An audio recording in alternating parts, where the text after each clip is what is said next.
That's what I'm saying. I love the guy, but I don't know that we need him for this whole meeting. No, we don't need All right, good job. Okay, so we'll call the meeting to order for Educational Programs Public Committee meeting April 5th, 9 a.m. We can stand for pledge allegiance. Okay. Pledge allegiance to the flag of the United States of America and to the republic for which stands one nation under God, indivisible, with liberty and justice for all.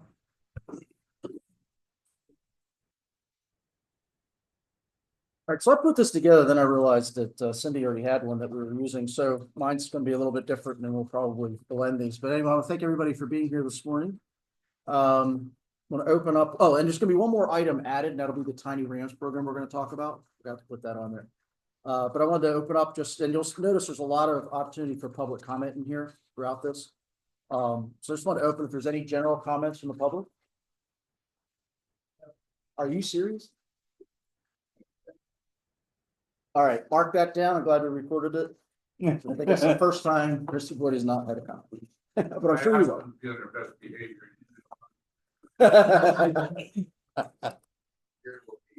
Okay, anything from administration for the community? Okay. So I included on here a list of upcoming agenda items. I just put them on there just to give everybody a heads up if there's any discussion required, anybody want to talk about any of them. Otherwise we can move on. But I think these are what all these, Justin, you sent these to me. These are proposed for the upcoming board meeting. Yeah. And it's not a complete, some of these may not show up, be there, some of them we may add to it. But this is just what we have. So I figured in the spirit of transparency, just get it out there now. Yeah. That's okay. Aha, I knew it. Yeah. So with the dual enrollment program, is it true we have a large number of teachers that are eligible for retirement in the next 3 years? And with the dual enrollment, don't you have to be a teacher for so long before you can be considered to do a dual enrollment class? And if so, how will this affect, will it affect the dual enrollment program moving forward if we have a large amount of teachers retired? I'll defer to the administration. I'm not sure. I involved quite a few years of dual enrollment in different school districts. And first of all, the teacher has to be qualified often, have to have a master's degree, et cetera. So we work with that college. I don't know about their retirement. You said about the next 3 years. I know this year, the period we don't have. But if we do have retirement, so we have to look at our staff, see who's qualified, work with that college, get that approved, and take their staff. Yeah, the only thing I would add to that is that I know that I've worked just in previous school districts with dual enrollment programs, and a lot of smaller schools that have dual enrollment programs, colleges will work with you. Like we're gonna, when we replace or vacant positions, we're going to try to hire people that already have the qualifications. That you can't. What our goal would be is to work with the college. They have done that in the past. I was curious because it's an important program. Yeah, it's very good. All 5 of my schools program. Yeah, small schools, like smaller schools everywhere, have that issue of replacing staff that retires with people that are qualified to teach it going on. Most universities are willing to work with this because they understand, especially given teacher shortages and that sort of thing. Plus, universities don't want to lose that program. There's a monetary piece of it, so they will work with it. Good. Okay. All right. See, also, I'll work on getting this agenda a lot sooner next time. I kind of did this last minute. I apologize. So the first thing that's up is the trauma play. We want to finally get that. Now, this has been around for a bit, and then there was some concern with at least one board member, so we pulled it. So I think I'll just hand it over to you, Cindy. You're the one that had some questions. Did you get those answered? I did. Yeah. Justin and I worked on it, and Dr. D went over it too. We agreed. So it is now good with me, and I think it's good with all 3 of us. Yeah, just if you want me to summarize the changes, in summary, there was a number 6 and core principles We just removed it because it wasn't necessary. On one of the other items with the definition of trauma is included onto assessment of need, because I think that was a little bit unclear. So we included just the definition. It says a psychological, physiological response to an overwhelming or distressing event. So that was changed. We had talked about like the need for additional data on number 3 on page 1. So we included like this with the PACE survey, the PASS survey, behavioral screeners, the SAP referrals, discipline referrals. We included SAP referrals because that's probably one of the most important parts with that piece. And then, just going into page 2, I know there was some questions about like the peer support for staff. On that second bullet on number 2, it says provide access to mental health. And the question was, is that something that's already provided into our healthcare package? And it is. Again, on page 2, we removed like rather than punitive measures on there, onto the trauma section. Going into page 3. Again, like all pretty minor changes. On page 3, it says, on bullet 1, it says, about the IEPs, like we are not, I almost wanted to make that clear, we're not providing IEPs based on trauma. We can adjust IEPs based on trauma, but IEPs are based on a student's disability, not just based on whether the student has experienced trauma. So we cleared that up. So, but what the disability could be because of the trauma though? Yeah, so there's certain disability categories like intellectual disability, other health impairment. We'd be looking at specific learning disabilities. So within those categories of disability, there is nothing that says trauma. Trauma is not a disability in itself, but it's not recognized as a disability. So we just wanted to clear that up. Okay, but the learning disability could be because of a underdevelopment of executive function due to trauma Could at be. an early age. Yeah. So it's kind of okay. Yeah, they kind of coincide, and I think we take trauma into consideration when IEP teams meet, we take that into consideration, but that's not the basis on which we. I guess it doesn't really matter if they had that problem, that challenge. It doesn't really matter where it came from. Yeah. You got to deal with it the same way anyway. Yeah. Okay. Yep, and then we added on page 3. We talked a little bit more about SAP. How the SAP team's involved, because the SAP team is really our buildings mechanism to how kids get those supports. So whatever interventions we provide are really provided by the SAP teams making those calls. Page 4, we just cleared up, especially with the budget and resources. It was generally vague, and the reason it's vague in there is because that allows us to kind of adapt to individual student needs, kind of allows us to adapt the budget. Like if we had a huge increase in issues, then we bring it back to the board. The board would decide on the resources that we use to address that. So it is generally vague there, but for good reason. And then that pretty much does it for the changes that were made. I have one more, Justin, that you didn't, and I just want to bring this out because this was a big thing for me on page 2. On the top page on number 1, the first bullet for the training for staff. If you see where the double comma is right there, they had bus drivers in there, and we took that out because we have a hard enough time keeping bus drivers as it is. And if we try to put them through all this training and give them one more job on top of the already bunch of jobs they have to do, that I thought that was going to cause issues. So we took that out. Can I ask a question since you brought up bus drivers? Did they get trained for like general medical care if something were to happen, like the student fell or something on the bus? Because they had asked for that. Well, they did do, Sean did 1, 2, well, it was like several days. They had their choices. They went and just sat in. There wasn't anything certified. They just went over things about, what to do if there is an issue on the bus, because they are not, none of them are certified. None of them have first aid. We don't have any of that stuff on the bus. I know they did have an additional training I had to look into.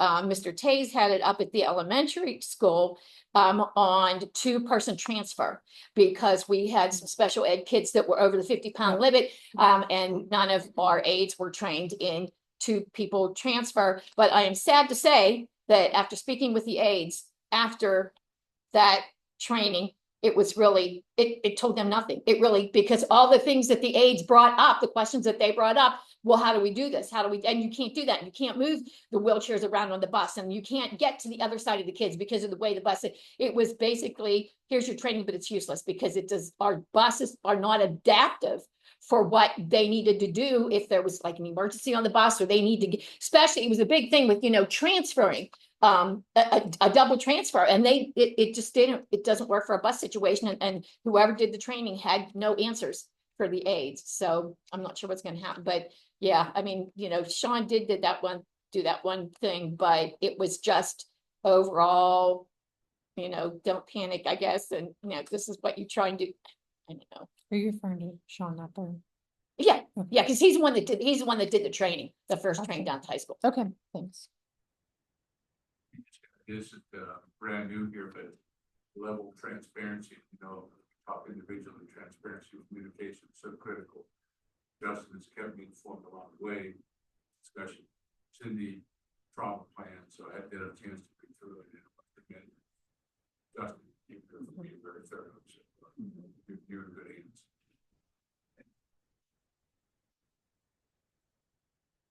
Is that it? Anything else? No, that's really it for the edits. So as long as everybody's good with it. I appreciate, now this is something, I mean, in general, we've been doing in the district for a while, right? This is more kind of codifying it in a way that Right, it's just codifying. check it off a little bit easier Yeah. for some of the, but this isn't anything really new. No, it's not really new. The only thing that's really new about it is that it's in a written format. Yeah, that's it. It's just codified. Which is good. Yeah. Okay, any comments from the, You have nothing, Christy? you're making this too easy on me, Chrissy.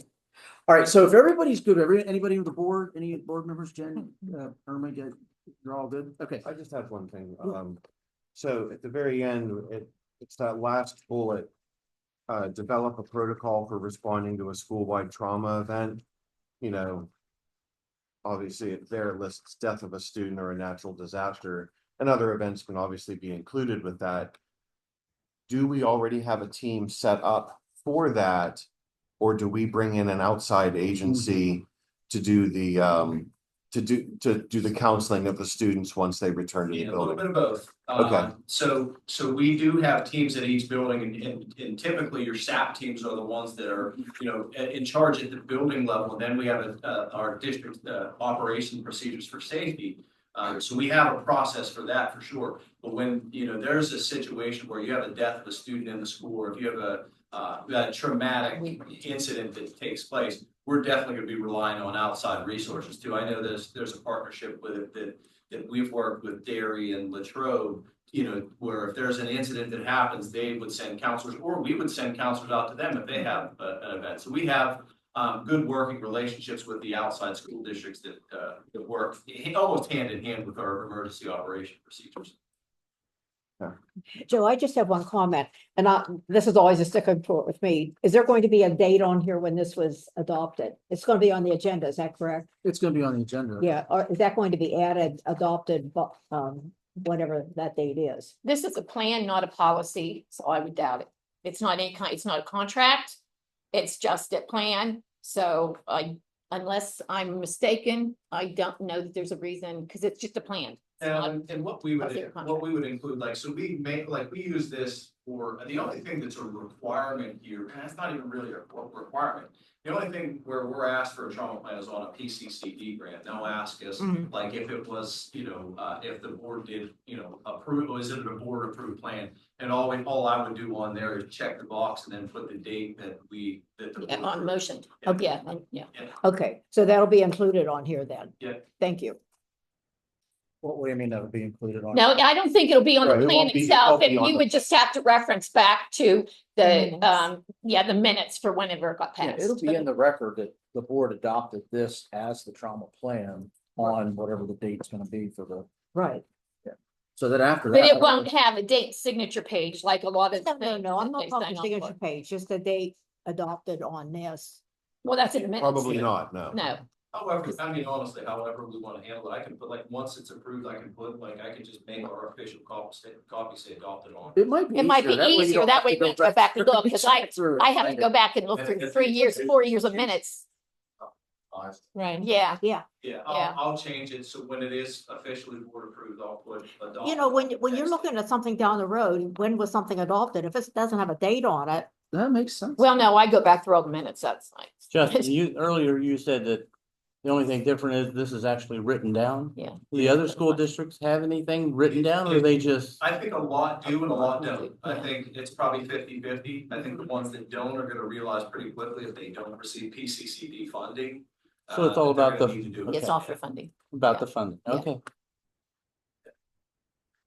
Okay, so this is good. If, then this is gonna be on the agenda to vote on. Here you go. Anything Sorry, else? Christy. Yeah, checkbox. And I even evoked, executive function out of trauma training stuff, so we're good. Anything else comes up out of, just obviously raise your concern, otherwise this is done. All right, Cindy, you want to take, Tiny Rams is the addition to the agenda that I forgot to put Oh, on yeah. yet. Cindy wanted to talk about that. Yeah, and the reason I am just bringing this back up is because I asked Eric to put it on the agenda for April, because it was last April when we first looked at this new contract for this 5-year plan. And so I have the paper with me, if you remember. Okay, this is the paper we had last year. And if you remember, United Way had this to begin with. They've always ran it. They've asked us to take it over, that in 5 years, we're going to totally pay for the program. So last year we voted through, there was no funding from us in year number 1. In year number 2, which is next year, we have to put in 25% to the tune of $16,875. So I thought it was important that we look at the program. It is now costing us money. Look what it does. Look who it serves. So I got in touch with the Tiny Rams program and Brett Marabito, and the statistics for this year, and this is straight from his email. There are 28 children that have been participating in Tiny Rams this school year so far. Of the 28, this is the breakdown. 27 either attend the monthly monthly community story times in person or do it online. 11 of the 28 have attended special play dates at RTM or in LVE, and 10 of the 28 are regulars. Okay, so 10 of the 28 regulars, they see it on a weekly basis, either in their home or at the LVE space. So I got on my phone, right, and they have a Facebook page. So I, got in the Facebook page to see what all that they do. And basically, and I'm not saying this to throw darts. I'm saying this because in our comprehensive plan, a big part of our comprehensive plan is community, right? Involved in our community. And I see, maybe United Way at one point in time was community, and they are now changing it over to school. And we are taking away the story hours, right? And most of the libraries around here do story hours, right? Ligonier does it, Bolivar does it, New Florence does it. They all do, and everybody sets up play dates. Besides that, the only thing that they do is, if it's necessary, is they'll go into the home. But you have to understand, this is no special needs. These are just regular kids, okay? This is outside funding for special needs or early intervention, that kind of thing. And so as I was going through it, and I thought, well, okay, and I was going to give you my thoughts. First of all, we're looking at a cost per child, right? So if you're looking at that for next year, let's just say the numbers, and I know last year Ed told me we had 30, so it's actually dropping. And the people that we target for this program are siblings of children that are already in our school system, right? And it's looked at as kindergarten readiness. But if you're looking at $16,875 for next year, and we stay at, and 28 kids is the high, because if you look at those statistics that I told you, really only 10 of the 28 are regulars. But let's take that 28 people, that's $602, over $602 a year that we are spending on, and again, I'm not going to say this to be cruel, but kids that we're not responsible for. right? We aren't responsible by state for 6 to 18-year-olds, right? So I think we need to, in a time where there are so many other things in our school system, and it's going to increase, right, every year. And I will have, if it passes this year, I'll have Eric put on the agenda again for next year, because next year the cost is going to be almost $34,000. I think we have to start looking at programs, what we are responsible for, what we aren't responsible for. Just to let you know, I don't know if anybody, MJ was in the wellness committee meeting with me last week. There's going to be a huge look at our meals program because our nurses aren't happy. A lot of our parents aren't happy. And I'm going to guess that we're going to have to start heading a little bit more money into our meals program. So again, cost per child. Is it our job to provide for less, under 6-year-olds? It's by state requirements, not a responsibility. That's the community, right? That's all part of the comprehensive plan, is that the community and the parents get involved in that. The more we take over, the more we're going to push them out. Can it be used, the money be used in better ways? Let the community libraries provide those story times, let them do their play groups. So, I'm just putting this all out there so y'all remember, right? Okay. Because, go ahead. Some comments. So I talked to Justin because the funding really wasn't from the United Way. They kind of set up the program. The funding came from the McFeely Rogers Okay. program. But it didn't come from the district. No, but what I've asked him to do is reach out to the McFeely program and see if they would be willing to do any funding again. Although the intent was set it up, help fund for the 4 years, and then we slowly take it over. So he was going to reach out to them and see if they'd be willing to do any more funding because I knew they had money available.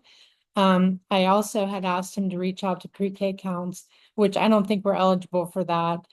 And then The pre-K counts not be fund Right. program like this. Right, and then the other one I asked him about was the childcare works through the Department of Human Services, and that's a more of a separate thing, so I don't think we could get that either. But I'd like before we vote to see if Justin was able to get in touch with the Rogers McFeely Well, program. what? They actually referred me to McNeely Rogers Foundation. And what I found out was they are actually funding Dairy and Latrobe. They're not funding us. Okay, And I found out that the person I've got to talk to now is, it's kind of like one person talk to the next, I think. But Patrick Wallace is the person that they referred me to. okay. So I've called and left a message, so that's where that's at. Is that Kim Dicker Wallace's husband? Eric, do you know what Okay. the contract date is on this? Is this run by school year? Okay, so in July, we would be having to start put that money out in July. So we can actually wait until June. We can hold off till June. So Patrick Wallace is Kim Dicker Wallace's husband. Kim was a former board member and employee, so she's very familiar with this program. So maybe we could get And I something. don't know if because I think that their initial intention was to gradually release this financial responsibility onto the school district. I don't know what they're gonna be able to do for us, moving forward. I'm sure if they can help, they'll help, but it sounds to me like that was the That was original the plan plan, was to yeah, release right. this onto us. So I don't know that they're gonna be able to do Right, exactly. And I do agree, like, that's a lot of money for us students we're not responsible for. I just hate to see us lose the Yeah, I program. agree, believe me. And I know Brett is like, but the thing of it is, we have our fiscal responsibility and we have to take care. I would be fine in doing this if we were taking care of our 6 to 18-year-olds. But when I'm telling you, when I sat through the committee meeting that MJ and I sat through last week, there's a lot of issues that I think it's going to cost us more money. And I hate to pick and choose, but I think we're at the point where we have to. Do you mind telling me what some of the issues are that you think are gonna cost? Well, I don't want to take up his time. That was but I can tell you later. Okay, I'd be glad to. So question for then Eric and Justin on this. Is it possible to keep the program, but turn over the control to our local libraries to have them operate the programs, and then we subsidize their program? So that way the libraries are the ones that are having the story time, the play dates, things like They that. already do have the story hours. They I all know- do. I understand, but if we work in collaboration with them and give them a little bit of funding from the Tiny Rams program, would that possibly incentivize them to grow the program? And therefore we become a sponsor of the program. He has a good point, because if you sign your child up to go up to Ligonier Library, you're not paying anything. You're just signing up for story hour. So he's got a really good point there, that why are we paying for them to go to story hour when it's a free thing? Anyhow, all you have to do is sign up. That's a good point. It's worth a conversation. We're Right. still paying though, if you're saying. Yeah, I was gonna say, But we- you're subsidizing, you're still paying. But maybe not as much, exactly. Right, That's, well, that's what, yeah, as Mary just said, that's exactly what I was going Right. for. And because, as Cindy said, this program right now is set up on a tiered system. Right now it's 16, then you said 34 or something like that. We'll go, And it yeah, just keeps 30. going up and up and up and up. If we say to the local libraries, hey, we will kick in $17,000 a year, hypothetical number, of course, to supplement your reinforcement of the Tiny Rams program, are you willing to do this? Then that takes it out of our purview as a program we have to be responsible for. And it does put more community back into the community, which is one of the things that I think is really important. We want the community that operates in our area to kind of run things. Mhm. So. Yeah, the total, the 100% locally funded price that they have on here is 67.5. For how many kids? How many ever are in the program? It doesn't matter. So this isn't. Yeah, tied to- yeah, it's So how do just, they come up with that number if it's not? I think it's just because the amount of people they employ to do the jobs that are employed by, I don't know, are we, I think Eric, you're right. I think you're right. I mean, I don't know, who employs these people? I mean, I was a little bit. It's the learning. Right. Oh, okay, because I was a little bit taken aback when I mean, whenever I was trying to hunt down these numbers, and on the Facebook page, there was just an email address, right? So I just emailed them, said, I'd like to know how many people are in this program, and then it got kicked back to Brett Marabito, Mhm. and they wouldn't give me the numbers. So I was kind of like, wait a minute, so whose program is this? If they're not allowed to release the numbers to me without going through Brett Marabito, I was a bit confused right there. Isn't that part of LVE's sort of, that's why they're looking at that under Brett, because even though it's not technically our program, it is our program. He's the one out there overseeing that, because that's the meeting place, if I understand correctly. Is that where of the 28 kids, are they predominantly from that part of the district? Well, no, they They're have, from all because over? because they have the reading groups where Bolivar, I saw three, Cook, Cook, And they have them. That's probably a confidentiality issue that Learning Lamp would not be able to give that information, where it would come from Brett and to a board member, that would be a lot different. So I'm guessing along those lines. Would that sound I correct? think the biggest issue, Tom brought up a good point, who's put in contact so we can get that and work with Justin. Right. This whole idea of shift library thought process, if we have some time, because it's gonna be a budget issue, we can talk about budget time for sure. And my goodness, I mean, I don't know, maybe at the north end, I'm not as familiar with stuff. I mean, look at all the stuff the Cook community, the township, the community center does out there for the kids. They, oh my goodness, they are very kid busy The out there. only thing I'll say to that is you've got a different atmosphere as far as income levels out there, where you have Cook, the community kicking in. You might not have that available in the northern end as much. Well, as that's you what I'm do. saying. I don't know. Yeah, I don't know what they So have out do there. we own any of the programming or materials or anything for this, or does Learning Lamp own all that? I don't know. I would They think just give Learning Lamp, books. I yeah. think I'm sorry? like that they give books, like it's story time, Mm. they'll give them the books, is that correct? Yeah, so that would be part of the funding too, right? So while they do story time and things like that, I also am in charge of the kindergarten transition event, so I work very closely with the Tiny Rams, because they also give me names of kiddos who are not attending a preschool because of family choice. So they work with these kiddos. They have shown me binders that they have generated to help them with readiness skills as far as color identification, letters in their name, all of those early readiness skills with counting to 10, learning the alphabet letters. So those 10 that you're talking about that they go see every week, they have made a very impactful measure on those kids, because otherwise those kids would be coming to us quite low compared to their peers. And is that because, if you can't tell me this, I understand, because confidentiality, but that is because both, I mean, because I'm sorry, in my world, those were parent jobs, right? You taught your children those things to get them, we had checklists that my parents had to do with me, I had to do with my kids before they started kindergarten. Is it because both parents are working and it's, So it's actually because a lot of parents actually need help with what to do as a parent. Okay. So they're also, while they're in the home, while they are demonstrating these things to the kids, they're also demonstrating them to the parents. Because there's a lot of what you don't know, you don't know. So they're also educating the families on things to educate their children on to help bridge that gap as well. Justin, maybe you can chime in with this too. The childcare out there at LVE is also through the Learning Lamp. And I know they do some readiness work with the kids too. Yeah. So I know that's Yeah, not there's- really part of it, but it There's is a part of lady it. by the name of Lisa Stock, who's a grant writer at Ignite, and I've connected with her in the past, just with like, if there is any type of grant funding for this, she is the person that would know, like, that could continue us rolling, like, so I have that kind of out there as an option too, to talk with Lisa, and she's looking. Well, I would think she would be looking because they're not going to want to lose that They program. don't want to lose it. So Yeah. maybe they can You know, come up with something. And the other part that I kind of think about a little bit is, if this program, and I don't know if it does or not, I think data wise, I don't think we have a whole lot. If you guys asked me, do we have the data that would show that this program is having a benefit on kids' academic scores? I don't know that, because I think we need to build better systems for supporting data at the LP, especially at the primary levels.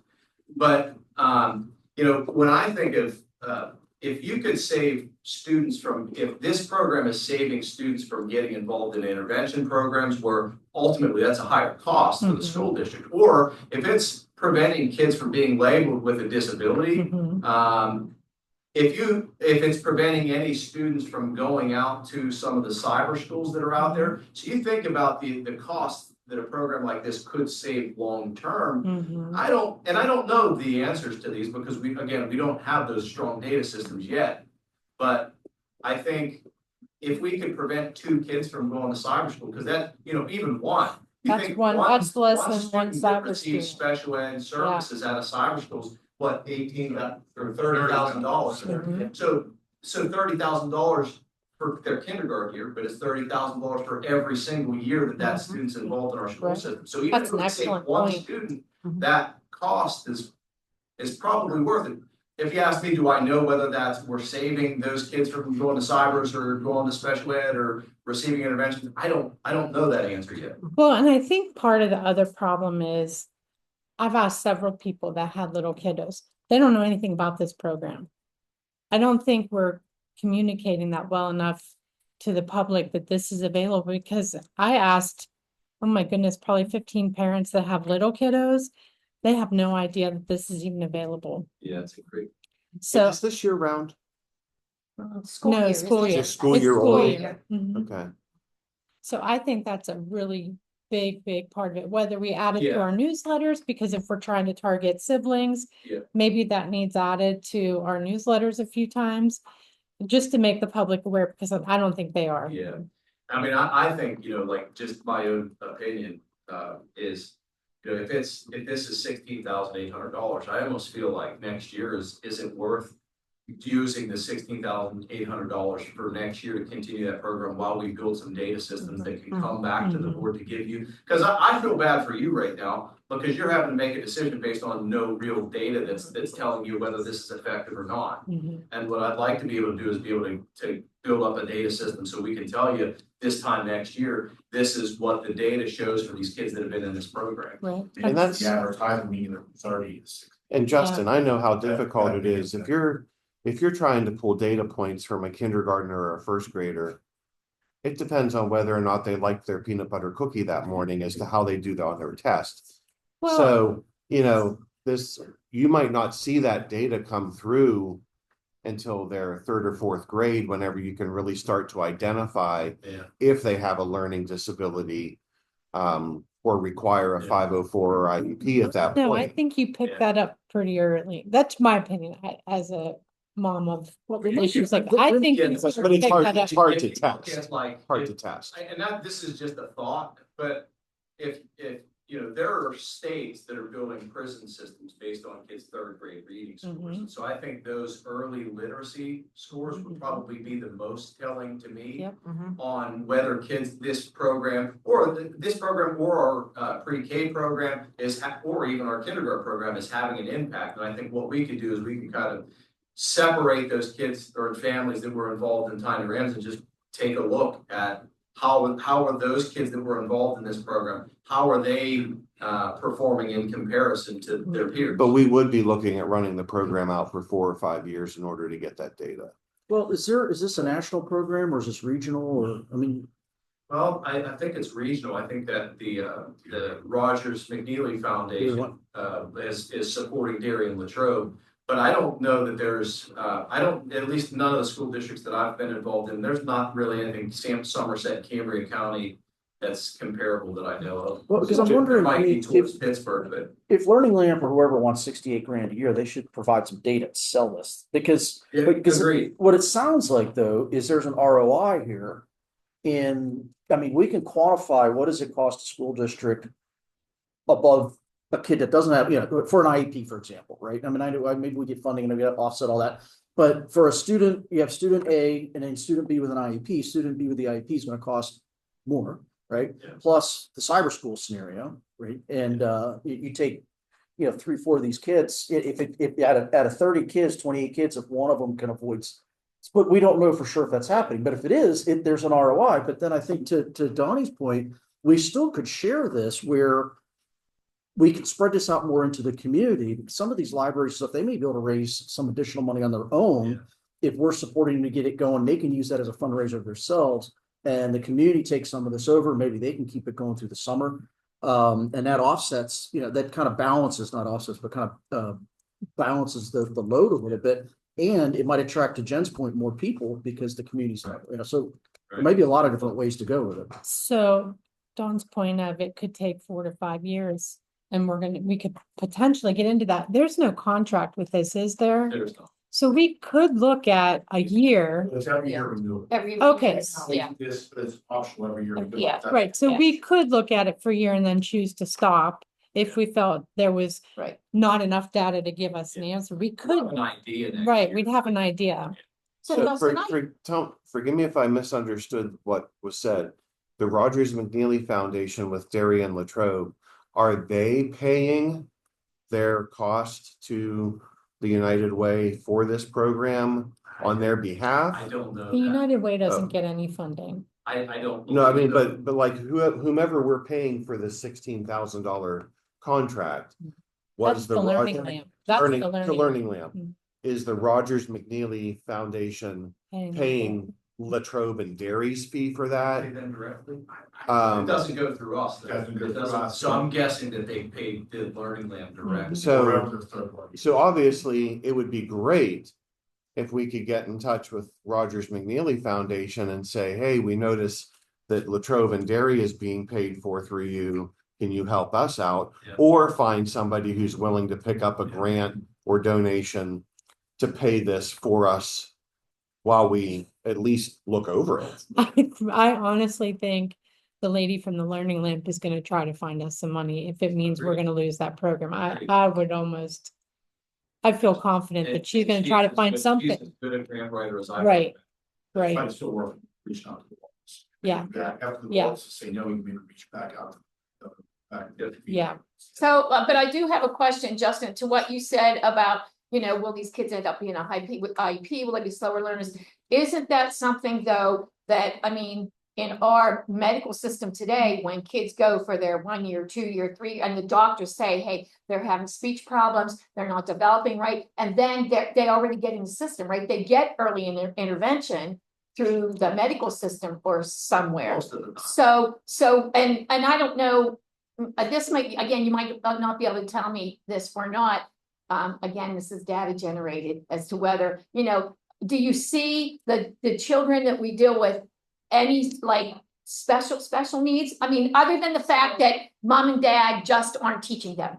So I know for a fact that there are students with needs in the program. I'm not going to elaborate Right, on that. yeah. But we just, RK Mellon just had their, kindergarten, or their K4, I'm sorry, screening and registration yesterday. So these are our 3 and 4-year-olds coming. And just to speak what you said about like doctors saying things, we have kiddos that had not been to the doctor anytime soon. And we also had students for the first time have our speech and language teacher have to go and talk to the parents to say that their child actually does have some speech delays, as the parents are not aware of this. Yeah. So they're coming into our school without any medical professional at this Okay. point saying anything. And I could add to that just anecdotally, Brett Maravito has told me, he said on a couple occasions, Heidi mentioned the same thing, the Tiny Rams program director. She mentioned, and Brett mentioned, that they have, because of the connections that parents they've been able to access the building, because of that connection, there were a couple that were thinking cyber schools that ended up sending their kids here. So it has happened. Right, and I think, I don't mean to disagree with you, but I think a good point is instead of saying the parent's just not teaching them, I don't think it's the fault of the parent either if they don't know how. Yeah, sometimes you just. And, don't- or, you know, you've got split family, you've got all kinds of dynamics there that can't be fixed per se, and I think that's something we need to look at if we're bringing them into our school system, if we're catching them a little bit early. It's just my thoughts on Yeah, that. if you catch them early and intervene, then Mhm. it might prevent a kid from being slapped with a label for the rest of their life. Right, exactly, and it does carry all the way through. Which, that's a whole different thing, because then there's just so much more I could talk about, we'll just drop it at that. Yeah, I mean, summarize, I feel like there's support, Mhm, but there's so many questions around data, sure. so many questions around funding. That we can spare at least a little bit of time. We just want to make sure the program's justified. Right. Right. You're right, the cost is really significant, I do. Yeah, when you get through the end of the Sure, contract, yeah. yeah, exactly. Well, that's what I'm wondering if it can't, I mean, they could take it away from Learning Land, but it's something that still could be achieved with or without Learning Land in a way. If we're teaming up with the community, and we can almost do the same thing. It's like, look, we'll start with some subsidy funding, and we're gonna withdraw as you start to pick up, you know what I mean? We might be able to shift some things around, but yeah, it's obviously more complicated, I think, and I think another part of it was, is this our lane? I mean, shifting from this comprehensive plan to more of a strategic plan, you know, is it a part of our strategy? You know, is it inside or outside of our strategy? Something that's outside of our responsibility in a sense, depending on what you think is our responsibility. If you think our responsibility starts at 6 years old, you know, I think that's part of it too, or we get out of our lane. But then I look, everything that I'm hearing today is it really does, because these kids are gonna be 6 years old in the system, and they're gonna have an effect on the district. So you can look at it that way Yeah, too. they're already coming in with barriers, and, you know, it's Yeah. hard to catch that up, if you Yeah. can at all. Yeah, and like, you know, for example, my oldest son is, you know, adopt my kids, his mother is 14 years old. Yeah, and as soon as she was done, that she was back out. So there's not everybody has, not all these kids have parents that can do all that stuff. You know, does the state need to be picking all that up? I don't know, that's a whole nother debate, but if they were not coming into our district, I'd say, well, it's awful, but maybe it's not a responsibility, but they are. So I just think it's worth, I think we need to think more about it. Get some data if we can gather some data. Maybe there's other programs like this out there across the country. There's gotta be some data on there. There's data on everything. But when do we have to have, we have some time, right? We don't have to have this If we have to be, wanted to have find for the 25-26 year, we would just. June, by June. June, so we have some more time to Yeah. talk about it. One more Okay. question. Is there a way you could contact Latrobe Dairy and ask them if they have any data they could share and see if that might help our decision a little bit? Right, just see if they have anything. And how long have they been doing it? And if they're continuing to renew, they must feel it's good, or if they're early on, or, how are they leaning on it? Which way are they going with it? That way we're kind of, Yeah, we're covering every base. So it's Yeah. pretty much on hold probably until June. Christy has a question. Christy has a I'm question. just curious though, if 2020 has skewed any of this data. Oh, Oh, absolutely. I'm sure. Yeah, Probably. absolutely. But I think the issue of, we're talking about with some of the parents out there, that's probably not 2020. That's probably just. That's life. It's- It sucks. I think Yeah. It's culture, yeah. I think you're right. it might be It's culture. both. Yeah, you considered all factors, including technology and, parents are parenting less with technology. Right. Right, exactly. Yeah. some- Here's an iPad, Parenting. leave me alone. Okay, any other comments? No, great discussion. All right, Jen, we are supposed to disagree. I- We're you allowed know, to disagree. I know, but you If know, we don't disagree, And I don't get offended if it's you not disagree. always like that. I mean, I both. And groups I have don't excellent tell you, I points. mean, when I come in with this, I have no input. I mean, I really have no feeling one way or another. It's just that, hey, this is an extra cost now Mhm. that we've got to vote on. And, we can't let everything easily fly through our system because poor Eric's gonna have a nervous No, but breakdown I here. think But- this was a really spirited discussion where we brought up a lot of points that Right. maybe weren't And thought other of. options, yeah. And I do think even for next year, and I think like just the data leading up to it, I don't know what Eric would say, but $16,800 is probably a small price to pay for at least through. A year. Yeah. When you're data. Right, I agree. Right. well, that's the amount we saved on PSBA. Yeah. Don't go there with me. Now that we can argue about. Yeah, you want to, Let's go there. move on. Yeah. But yeah, I mean, this is the issue I'm having at the IU. If everybody 100% agrees and we vote yes for everything, we might as well not have a board. That's right. Right, that's the whole point of having a board is this is what we're supposed to do. And to your point there, Jen, too, and I'm doing the same thing here, or actually Cindy's point, is that sometimes we just put stuff out there for discussion. It doesn't necessarily mean that's our position, right? And that's. It's our responsibility. Yeah, put No, it this out was- there, this was and great you pick discussion. you draw a line and say, okay, here, like, and I'm gonna do the same thing even with this curriculum selection stuff. This is just brain dump, and it's not necessarily not hard set on one side or the other. It's just to start a discussion. Mhm. Okay, I think the next item is the reading, Justin, it's yours, the Yeah. HK5 reading. Yeah, so Nicole Porting is here.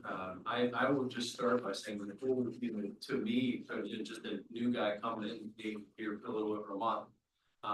Nicole, in comparison to anyone I've worked with literacy wise in any district I've been in, Nicole's as bright as it gets, as good as it gets when it comes to someone with a background of literacy knowledge. She has a pretty good pulse on, she's been working with teachers, working with staff. So this HMH proposal is, the proposal is just to re-up. So if you ask me with just curriculum process, this is just a renewal of an existing program.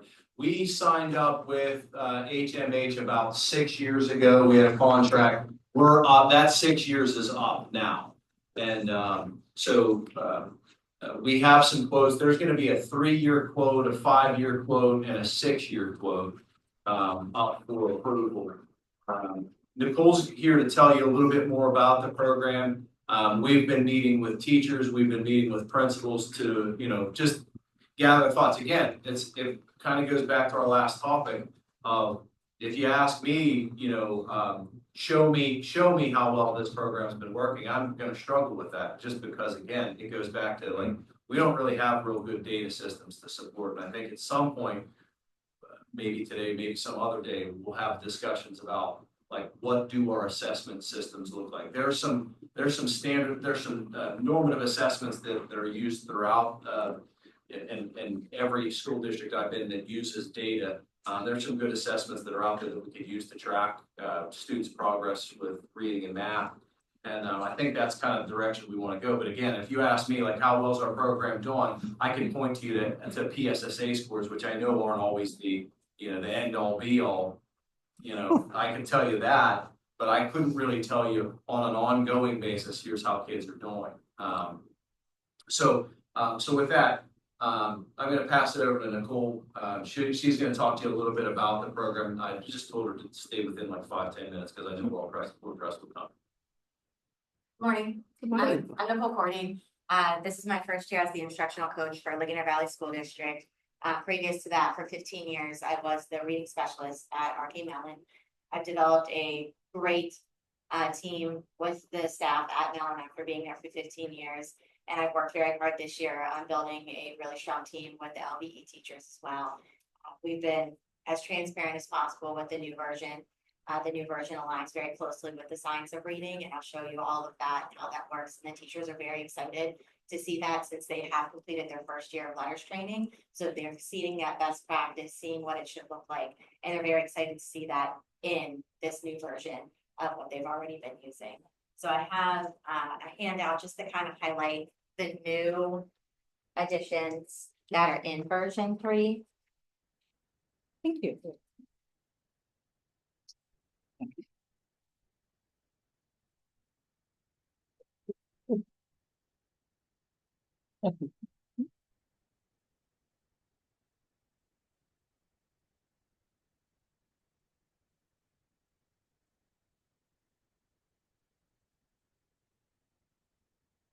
I'm sure everyone knows that a few years ago, just I think maybe a year and a half ago, there's been, it was enacted in the, that now becoming a state law that schools start teaching the science of reading. So the science of reading, phonemic awareness, phonics, vocabulary, comprehension, fluency. That was gonna be my question, is And it's part of letters. There's much more of Yes. an emphasis, especially in the early grades, on phonemic awareness and phonics, because I think what we see at the secondary level is kids that are really struggling in science and social studies because well, oftentimes, but it's because it's a reading issue. And if you drill down in the data, you'll see even with secondary kids that they don't understand sounds. Mhm. So how are they ever gonna, make the kind of progress that we want them to? So Bob, shut up. Go ahead. No, so is this letters then? Is this the letters? Oh, yeah.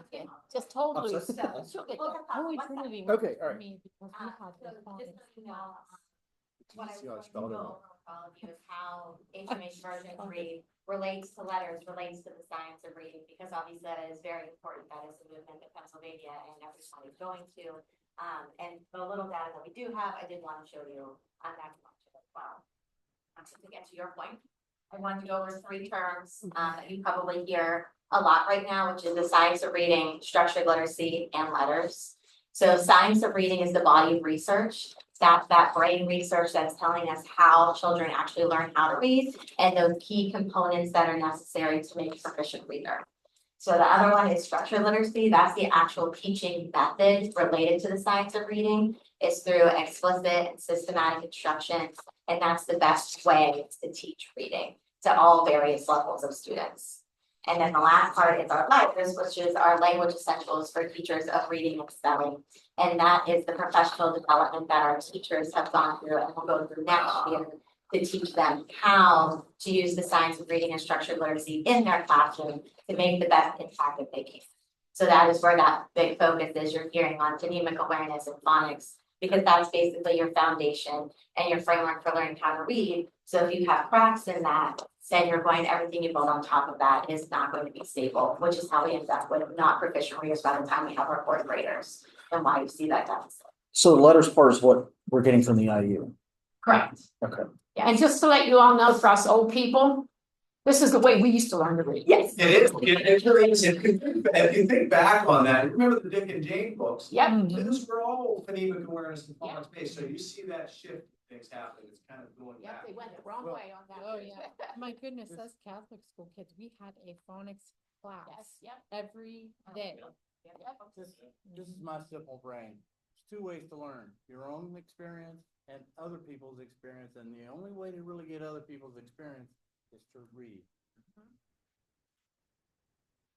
So these I just wanted to touch real quickly on. These are the 2 big things. If you Google science of reading, if you put a toe in the water, if you take in a deep dive, but these are the 2 things you're going to see all the time. So the top one is called the simple view of reading. It came out first, and basically it's exactly what it sounds like. The simplest way you can look at reading. So what it is read or word recognition, and there's a multiplication sign, and it's language comprehension equals reading comprehension. It's a multiplication sign because if you have a strength in one area and a weakness in another, that strength is not going to compensate for that weakness. It needs to be 1 times 1 equals 1. So you can't just overlook one area and be like, oh, but we're really great here. It's not going to balance out itself out. Then along came Scarborough, and they made Scarborough's reading road. And so basically what they did is they took the simple view of reading and put all the elements in it to make it a little bit more complicated. So what they did was they took that word recognition piece and they listed out the skills they need underneath that. So that's where you'll hear decoding all the time. where kids are doing sound by sound to sound out cat and read cat. That's where your sight recognition is. That's where you have your phonological awareness skills, all that sound play that you hear the kids are doing. Because if they can't hear it, they can't write it, they can't read it. When you're talking about language comprehension, those are those elements like background knowledge, vocabulary, literacy knowledge, verbal reasoning and language structures. That's where your grammar comes into place. That's where you're talking about main idea. That's where you're talking about just even concepts of print for our younger kiddos. So that's all of that. If I could add in just a second. So one of the things that we've seen through data over years in Indiana was kids' ability to their oral language skills. Think about, we were just talking about technology. When kids are on screens constantly, and you have when they're at home and they're on screens, there's not nearly as much communication that's happening anymore. And so what we've seen in data is kids' oral language skills, which we'll start hopefully identifying through our data, and we'll show you that. But I can almost guarantee that our kids' oral language skills are much, much less than what they used to be because of constant screen usage. So I think the programming that's happening now through the science of reading and through this program is we're starting to build those oral language skills when they have been lost really for the last probably 5 And maybe years. these two questions will come out later. Will this program be eliminating some screen usage? That was my question. Okay. That was my very question. And I know Jen and Joe will remember these. Are we bringing back the good old fashioned vocabulary books? All right. So, but to Justin, your point is that the kids are reading pictures now, not words. Right. And we're fixing that. That's now eliminated with. So we're not looking at a picture to read a word anymore. Well, but the on the screen stuff is all pictures and videos. It's all. There's nothing written. So basically, it's called Scarborough's reading rope because all of those skills intertwine like threads in a rope to make your skill reader. So basically what I just wanted to talk about today is we do have version 1 right now. And version 1 is fine. Our teachers are the majority of them are happy with it. Obviously, after going through letters, there's things that they felt needed to be amplified, needed to be upped. And when they saw version 3 come in, which all of our teachers in both buildings have had the samples, they've got to look through them, we've got to have discussions about them. They were very excited to see the changes that I have on those handouts that I gave to you, because it is really aligning with all that best practice that they're hearing. And we have an amazing teaching staff, which I know you already know, and they always want to do the best they can for their kids, and they want to have the best materials they can to give them that instruction. So I know you have to have a starting point. I understand that. So where we're starting and you've got kiddos already advanced that might not be in that readiness area where they're going to be behind per se versus the other kids coming up that had it from the start.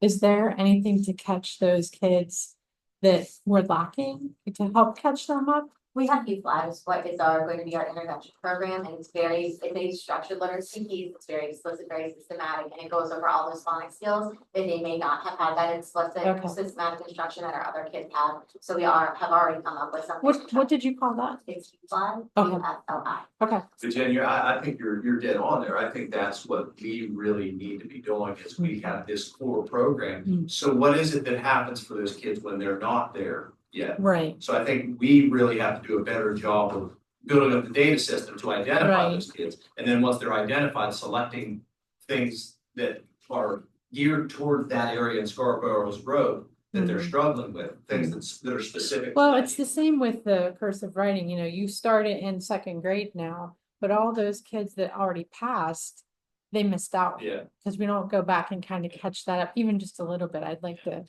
down the road, but just an example, they all missed that part.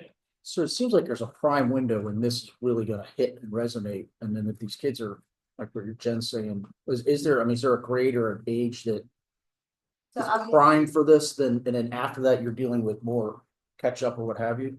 So obviously they're like, in a perfect world, you would have your kids coming into K4 and going through this all the way up through. So we're building that foundation as we go. We obviously are making a shift in reading, and it's not just us, but it's nationwide that we're making a shift. But we are coming up with systems like we have U-Fly, to try and catch those kiddos up, and it's not a matter of.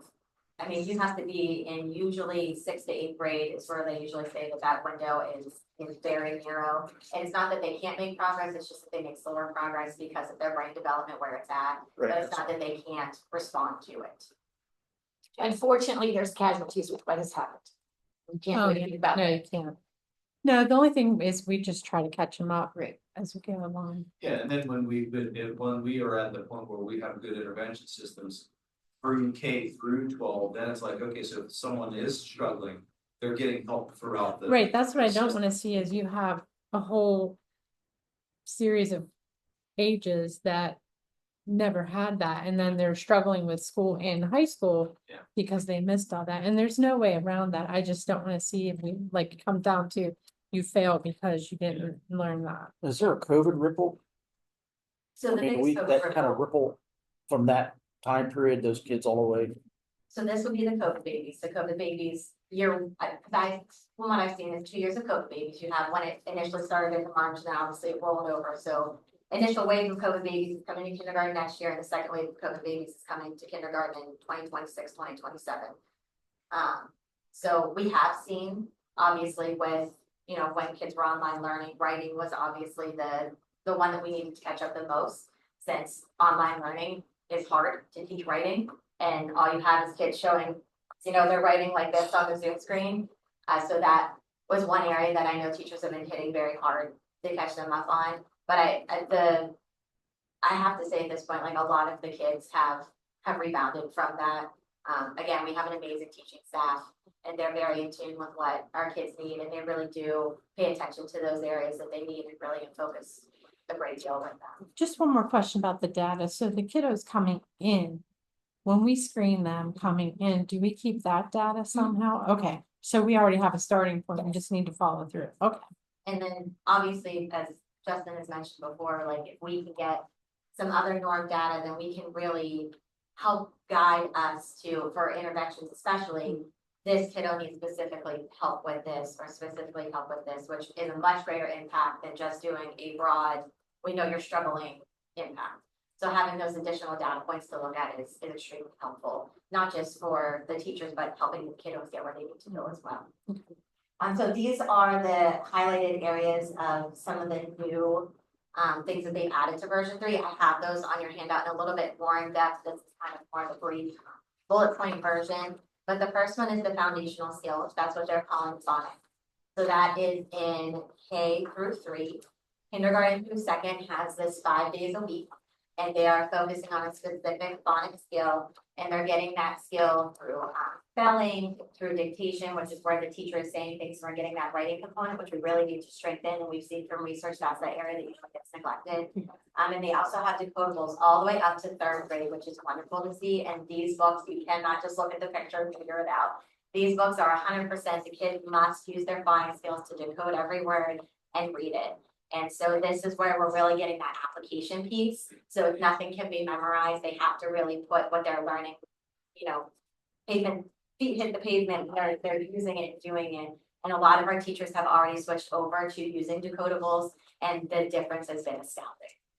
Our kids are amazing at reading now, way better than it was when it was just look at the picture clue and see what guess you can make. And it's great that this now has decodables up to 3rd grade, because for instance, some kids just take a little bit longer to get those skills, and now those teachers will have that resource all the way to 3rd grade. The book's not going to look, you know, like a little teddy bear walking across the street because it's 3rd grade material, so it's going to look appropriate for them. So that's a really big bonus. For 3rd grade, they're only going to have it 3 days a week, and it's very heavily focused on syllable division. So now we're getting into those multi-syllable words, so they're learning how to be able to read those and conquer those. For 4th and 5th grade, there's word study. Theirs is also 3 days a week, and this is something that we have not had before, and the teachers are very excited about it. This is where you're looking at root words and affixes, so those prefixes and suffixes. So if kids know the meaning of all of these, they can put together the meaning of a word without a teacher ever having any explicit instruction on that word. So they're building the vocabulary, and the biggest way to boost comprehension is building a kid's vocabulary. So this is a huge piece that our 4th and 5th grade teachers are very excited about. Also our middle school, because they heard that we're getting this, which only helps them as well. Background knowledge and vocabulary is hugely highlighted in this new version. Because if the kid does not understand a topic that's going to be discussed or the words that are going to be in it, which they do have vocabulary cards that are introduced for every single unit, there's a real picture, not a cartoon picture of the word, example sentences, the kids are working through them, using critical thinking skills to actually understand questions that the teacher is posing with the vocabulary word in it, to make sure they understand the meaning of it and how it's used. So they're really taking a deep dive in those two pieces, which are the foundation of building that copy. Nicole, are you doing letters training? Now, not the other one that the high school's doing, but are you doing letters up to fifth, or are you doing it up to eighth? So letters training for both elementaries, K 4 through 5, and it's just the ELA and special ed team at the middle school. Okay, so is there a reason, and Justin and I talked about this the other day about, and actually Dr. D and I did too, about one of the big problems in our school system is we don't spiral from school to school to school. We put these kids through fifth grade and then we drop them in a totally different mode of learning in sixth grade. So is there a way, as we're doing this, we can incorporate this into middle school? I mean, did they have this HMH that you can like spiral that through? Because I don't know about anybody else, but in my brain, process of learning, that's 8 years. Kindergarten through 8, right? That's all basic. You don't start applying, I mean, you do some, but all that knowledge, but you've got to get that. So if we gap between fifth grade and sixth grade, our sixth, seventh, and eighth graders get lost. So is there, I mean, can we apply, and I'm asking you to this too. I think if we're doing this, maybe we need to make this more than just through fifth grade. Yeah, the reason the proposed was is because it's just a re-up of the existing program. But you're right. I think I wholeheartedly agree. I think there are some things out there. We've had some, and Nicole's had some discussions with our middle school ELA teachers. They do have programming that rolls up through 8th grade. So it's definitely something that we could consider moving forward. But we just brought this up because it was a re-up of the program. Well, I agree with Cindy though. It's like a drop.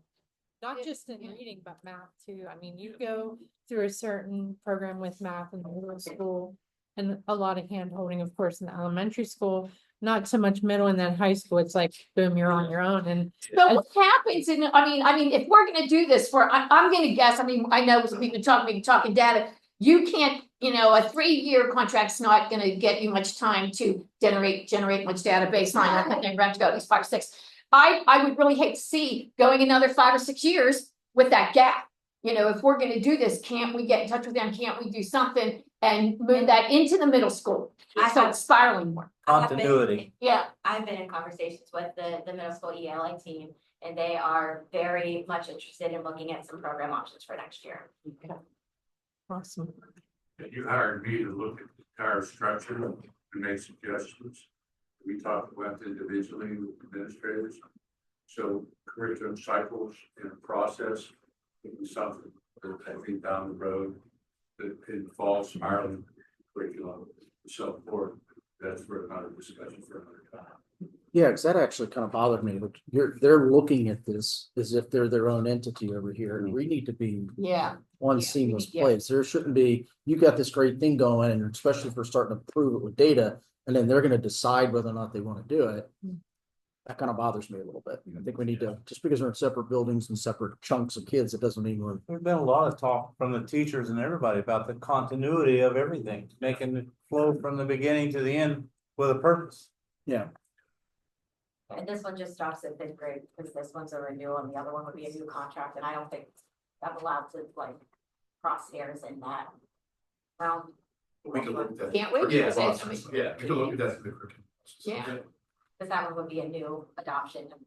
Well, So, I don't mind you cross it. I mean, if that's, make the suggestion. I mean, if you're seeing that out there and say, hey, this is something we might, They are. I don't think you're getting any It's land called on that. Into Literature. Is What is it called? Into Literature. Into literature. That's part of Same it. company.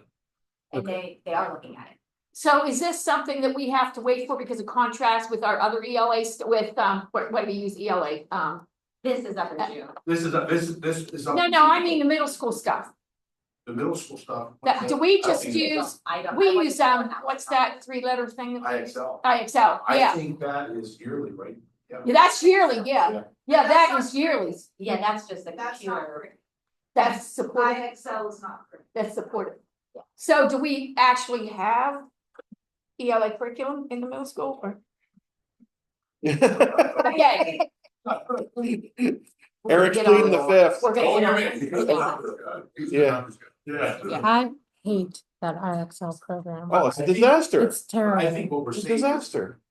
this would be on the April renew, but we would get data and Yeah, and then- information and cost for you for 6th grade. So Yeah, we and wouldn't let's like get do that it for now. next year, no. Yeah. They are Yeah. very much interested in looking at stuff. And- They've already begun the process. And what would be nice is to go like, look at that 6 years as well. So you're gonna get your biggest bang for your buck. And you're gonna get the data you need over 6 years. And what I'm looking at is a systemic approach, it's K-12, where you're doing 5 or 6 years of best test, the best data, have a 5 or 6 year cycle, where they're looking comprehensively. And that's the area that I think we should get better in. Right now, though, I mean, I'm impressed with what you're saying. The post phenomenon. Yeah, yes, first time met her in person. Yeah. A lot of emails, but. Would this replace IXL? Would this replace IXL or we're talking No. apples? and oranges? No, that's not. Yeah, So what is IXL? Is it's that a supplement. Yeah, it's all supplemental, it's extra stuff, yeah. And it's all, And- it's computer You know, based. we talked, there are a lot of That's teachers why that use that, use it for different extra stuff. No, not Yeah. at all. Like if they have IXL is- extra help doing things, or I It's a think some supplement. of, yeah, some of them even use it for like extra But credit. if it's not in sync that with kind of this, thing. does it make sense? Yeah. But this, IXL has nothing to do with this. No, Yeah. that's That math. IXL is mainly math, I believe. Yes. Yeah. Like, There is a reading. Yeah. component, They have- but most of the teachers use it for math. Oh, okay, Yeah. okay. I was thinking if it costs something, then maybe. That's all I was looking at. Yeah. Okay. Yes, please. So writing is another thing that teachers are super excited about. So depending on grade level, they either have 9 or 12 modules that they work through, either 3 or 4 weeks of learning. At the culmination, at the end of that module, they'll have written an entire. So it is very explicit, very systematic. It's a variety of different writing pieces, but our kids are actually learning the process instead of just being told go write. Yep. Writing is a very overwhelming process for young students. It's using a multitude of areas of their brain, not to also mention their graphomotor skills. Absolutely. They have to write. So this, taking that approach and really walking them through, especially at this young age, making sure they have a really good idea of what a solid sentence looks like, building it into a paragraph, and then eventually into a multi-paragraph. The teachers are just super excited about this, and it also has grammar lessons built in, which is an area that really has needed growth over the past couple of years. Nicole, did you say 3 to 4 weeks they do this? Mhm. So, It's in the reading, so one module. Yeah, one more. So they'll be doing their background knowledge, their vocabulary, their selection story for the week, they'll be doing their decodable readers, and they'll be doing a piece of writing, it's a whole ELA block. Instead of it being like writing is its own separate entity, it's all built into one. so it's classic. building as they go through each module. Yes. Okay. And then as they're going through each module, they're seeing, so they might do an informational writing because they read an informational text. So they're actually seeing how it all is working together. Okay. So they use a mentor text for kids to actually see this is what a good opening looks like, or this is how a good topic sentence is, depending on grade level, what it is their focus might be. So they can see those examples from their authors. Think will help you understand the block of time that they use, that they teach you all out, the block of time, that's time to spend. It varies from 90 to 120 minutes, depending on grade level, which is exactly what HMH agrees with, again, depending on grade level for the amount of. Classcraft is new for version 3. It's basically an already made presentation that the teacher has, that they can show the kids as they work through the vocabulary parts, through background knowledge, and it has built into it formative assessment, which is huge. It's very quick. It's only 1 to 3 questions. The teachers obviously would not use it for every aspect in the ELA lesson, but maybe they want to use it on vocabulary real quick, to take a pulse in the room to see, does anybody heard of these words before? Or maybe they want to see, does anybody remember what a verb means? So this impacts the teacher's teaching. The teacher gets real-time data immediately. Closed response, so you can't have kids writing in any nonsense thing. It's, these are your choices, this is your answer. And then teachers can immediately change direction for their instruction for the day. Maybe now they know, they remember verb, they had a great job, so we can actually do more with it today. Or maybe it's, ooh, we don't remember this at all. We need to take a little bit more to go into this. So they're really excited about getting a little bit more information. The last thing is professional development on this slide. This is probably the single most important thing that our teachers care about. is actually getting professional development on the system that we're going to be using. So HMH does a getting started at the beginning of the school year, so every teacher will know how to begin, what to do at the start of the school year when all their kiddos come in. And then they have a follow-up training in October. And what Justin said we're going to do is send out a survey so we can gather data from the teachers on what exactly do you need more guidance on. Is it the pacing? Is it you're trying to figure out how to fit everything in? Is it maybe how to navigate the online platform to find materials you need for your kiddos? Is it a particular aspect that you're teaching you just need a little more guidance on? And then they also have something called Coachly, which is a 365-day access to a live human being at HMH, which I'm excited about. That is a human. And they tell you it takes the longest is 24 hours for them to get back to you. Most of the time they get back to you within 5 minutes. But obviously at the beginning of the school year, it'll probably take longer because that's obviously when the majority of people are going to have the most questions. But again, within 24 hours, they'll have a notice of whatever question it may be. And I'll be one of the people with those licenses that I can help assist all of the teachers with whatever questions they may have. And that's why I want to put a shout out for you and your role in this as an instructional coach. So instructional coaches, I personally have done a lot of training in instructional coach when I was a teacher. She is vital to the success of the reading program. And if we're focusing on that elementary piece now, looking into the middle school, she's gonna have that knowledge. She's gonna know what our teachers are doing. And then when we look into incorporating this into the middle school, she's gonna have that to feed into and be able to say, this is what the teachers here are doing, and they'll know. So she's vital to the success of this. Reading is such a foundation of everything in education. So Nicole is vital to the success. That's my opinion. So, I know what she's doing. so are That's a you, heavy load. did you hurt your neck? Yeah. Sorry. 2 weeks. Are you a teacher as well, or this is what I'm not sure, familiar with you? Teaching with a reading specialist. No, I think he Now needs to teach. now just do. I do this, but I'm also the ESL teacher for the district. So I wear 2 hats. Okay. And this is a new position for the 25 years, when you were on the letter stream. And all Right. that stuff, so Got it. her key, this is a good investment, I think, yeah. Don't worry, you're a key. What? Yeah. Wait a minute. I know we're paying for now. I didn't hear Eric correctly. Yeah. He said, this is money well spent. Is that what he said? Today. You had to do a really good job to get that from him. She was recording. Yeah. Mark that down. And She was just recording to- it, Eric. just to Gotcha. add, Just that I know this is kind of like Colin, but, her level of expertise is absolutely, like, you have to, in every district that I've been in, we've had someone in a similar role. She's better than anyone I've ever worked with, so, for what it's worth. Well, And it's- likewise, I've ranked all of you about ranking the test scores. Get great. Yeah, well, that's what I was saying. I mean, if we're gonna move this in the middle school and it's gonna go throughout, it's like, do we need a director of this across the district for the district, not part-time teacher, part-time looking at, in middle Not school? part-time teacher, she's there, yeah. Like run this program for the whole the grades. Yeah, okay. I have a lot of ideas. Because this is excellent. Now, so now you said there's a shift towards this, and it's amazing how over time we have fundamentals that work, and then people, it's like they think they're smarter than everybody else, come up with all these newfangled ideas, and we always end up back to the fundamentals.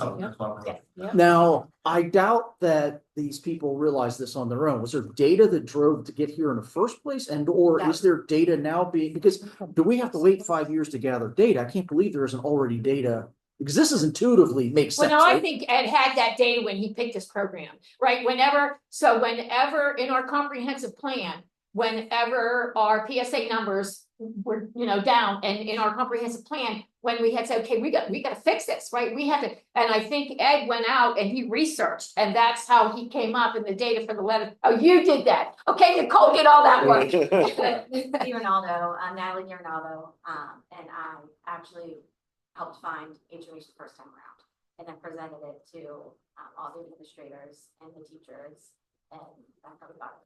And what's impressive about HMH is how they really started to align themselves with the science of reading. I think this newest version really does it in a way it's almost different than what other vendors. What does HMH stand for? It's, Hopkins Mifflin. Yeah, it's the publishers. Oh, Yeah, it's just. it's like McGraw-Hill or Yeah, whatever, okay. Yeah. So, but this was driven originally by data, and there's It just seems data ridiculous. coming out of this, because intuitively, it's like, I don't need 5 years of data to me, in my mind, to say, yeah, this makes sense, right? But we want to make those decisions on data, but it seems like it may already be there. We don't have to. You want to steer data 5 years from now. Well, no, I'm not saying not to gather it, but I'm saying, but to make the decision, because it sounds like if Ed recognized or somebody recognized there was an issue, the application of this originally was tactical. How do we integrate this into a broader strategic scenario for the district versus let's throw this Band-Aid on here because these scores are down, we're gonna go get this, right? And that's what it feels like what happened.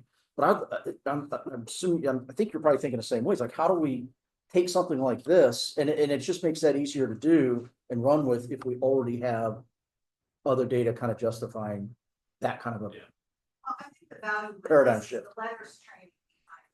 Right? So HMH was already in place. Right. For several years. okay. And so they were running that program.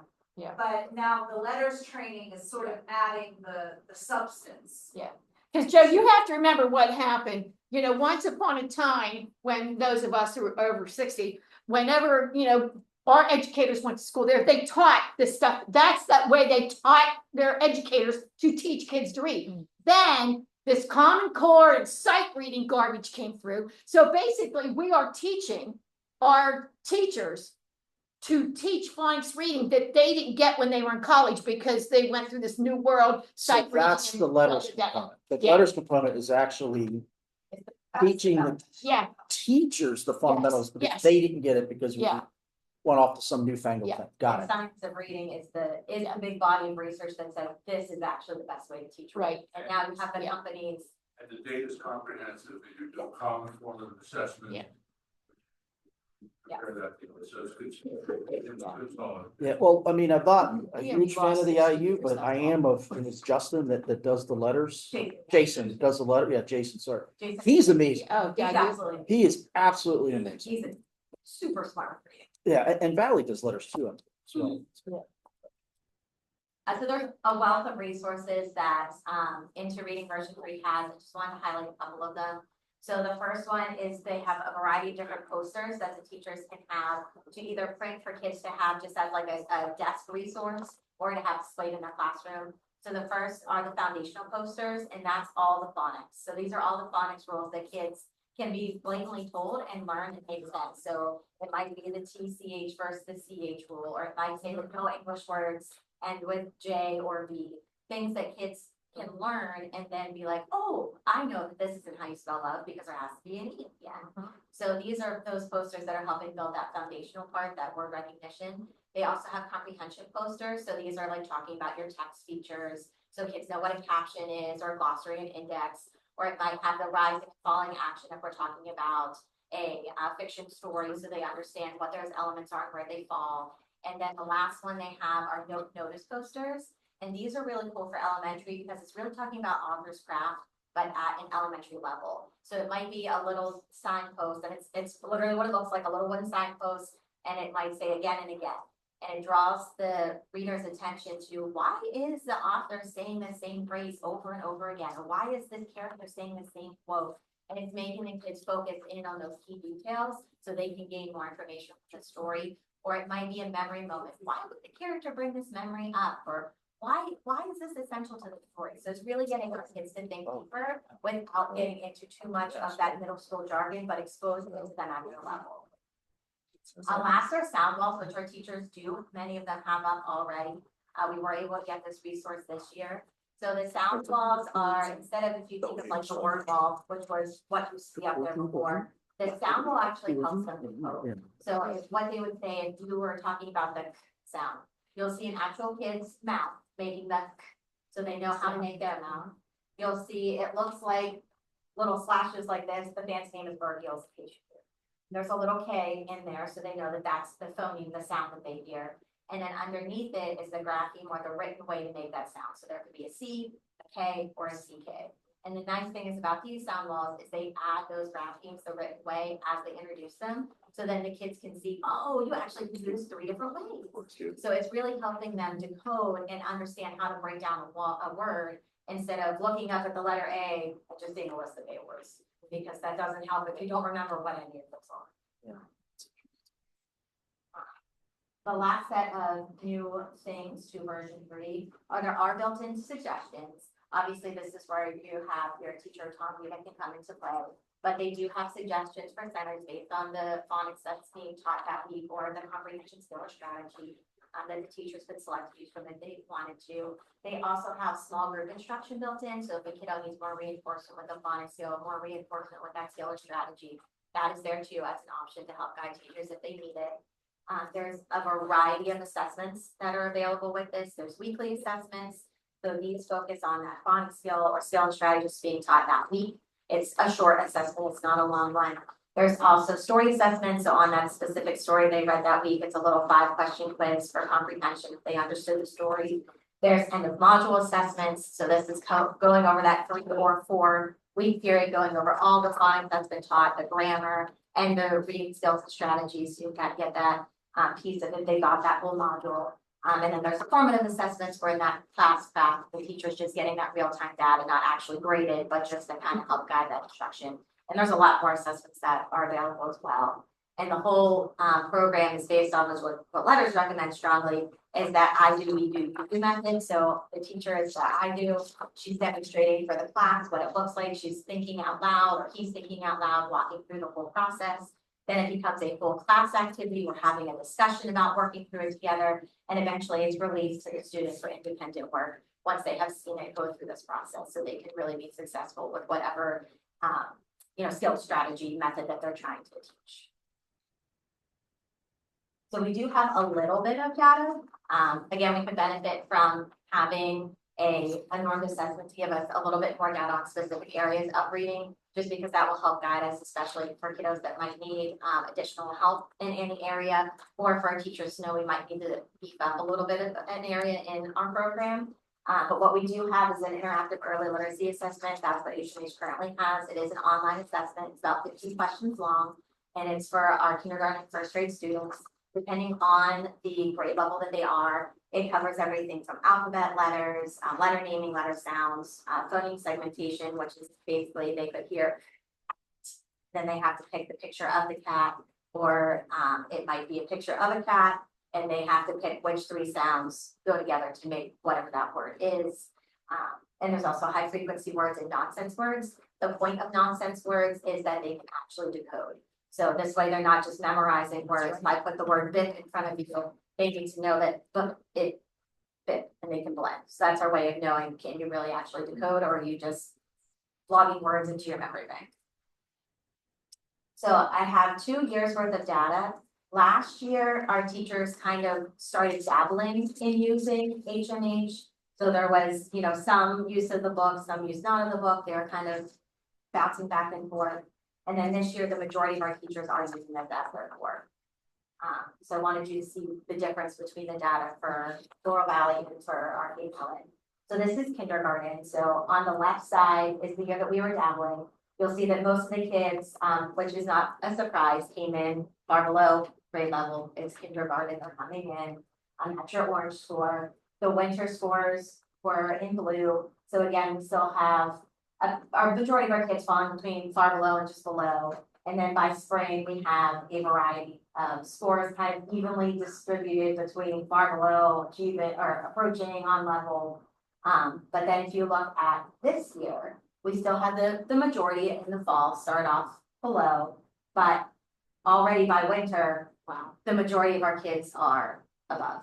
And this is because they are using those decodable readers, the phonics instruction, they're explicitly going through everything in their application process. So there's a big difference. So are these, is there a group of these kids that have now moved into the middle school?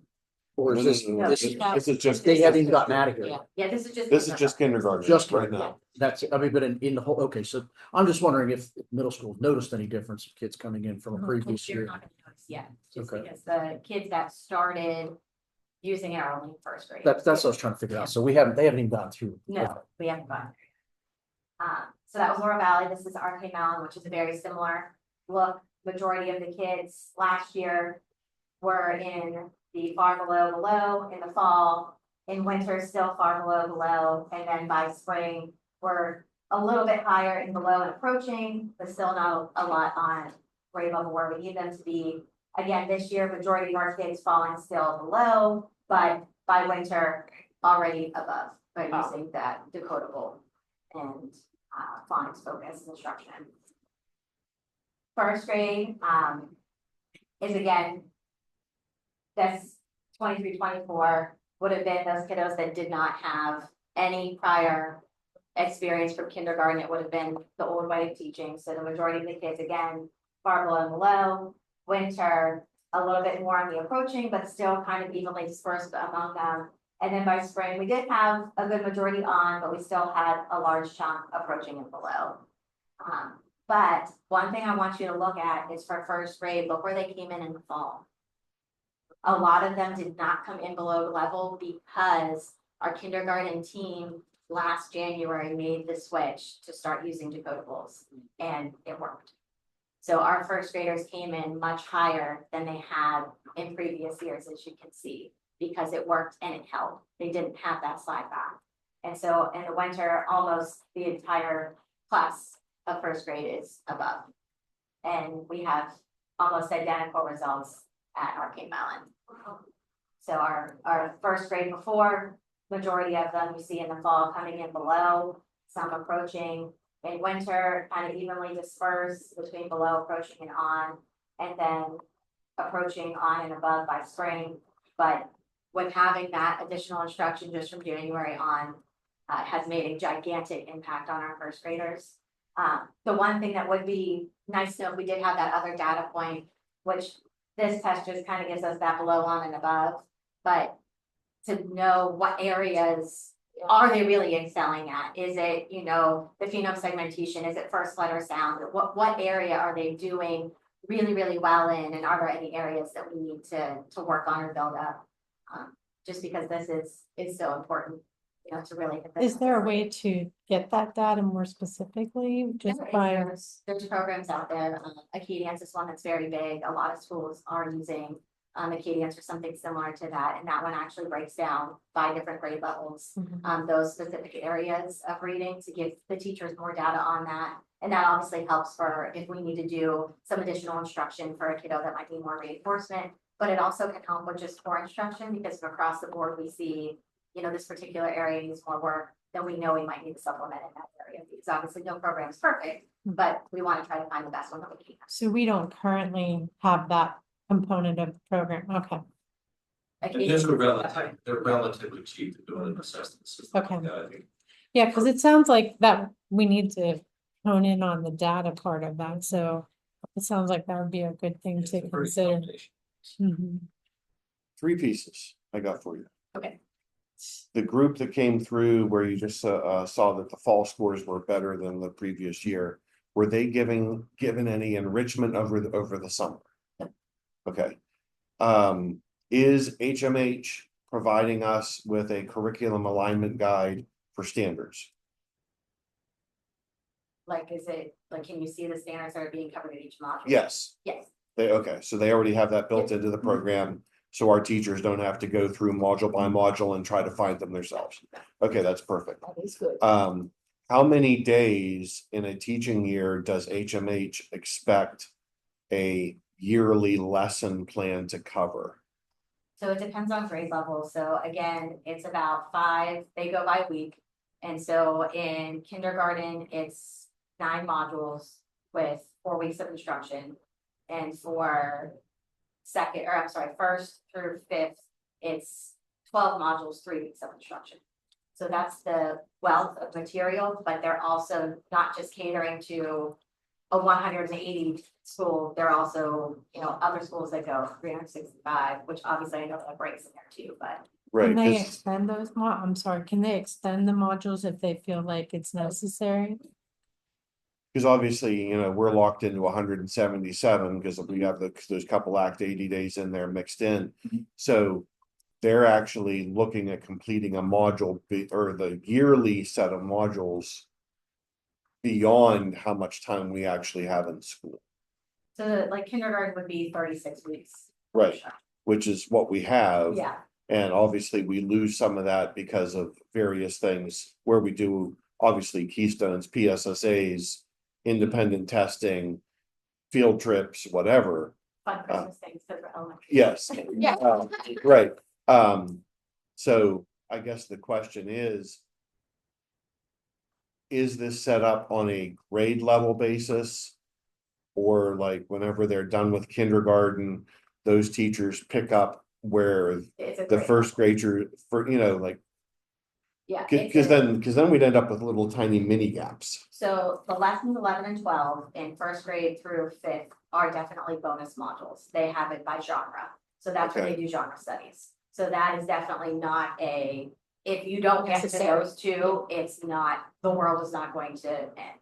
So they have those two kind of like, if you need them, maybe you had no snow days that year and you have those delays, so you got really far that year, you have that additional material to get through, but it's not essential to, or detrimental if they did not. And does the program have the ability to, I know, I can't talk. I'm a math major, I make that up as I go. So does it have the ability to speak the words as a student is reading them? Like for the, Like if they're reading a paragraph.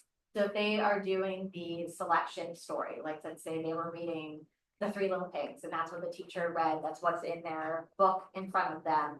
There is an online component that the students can log into on their HMH dashboard, and there is a button for them to listen to the story.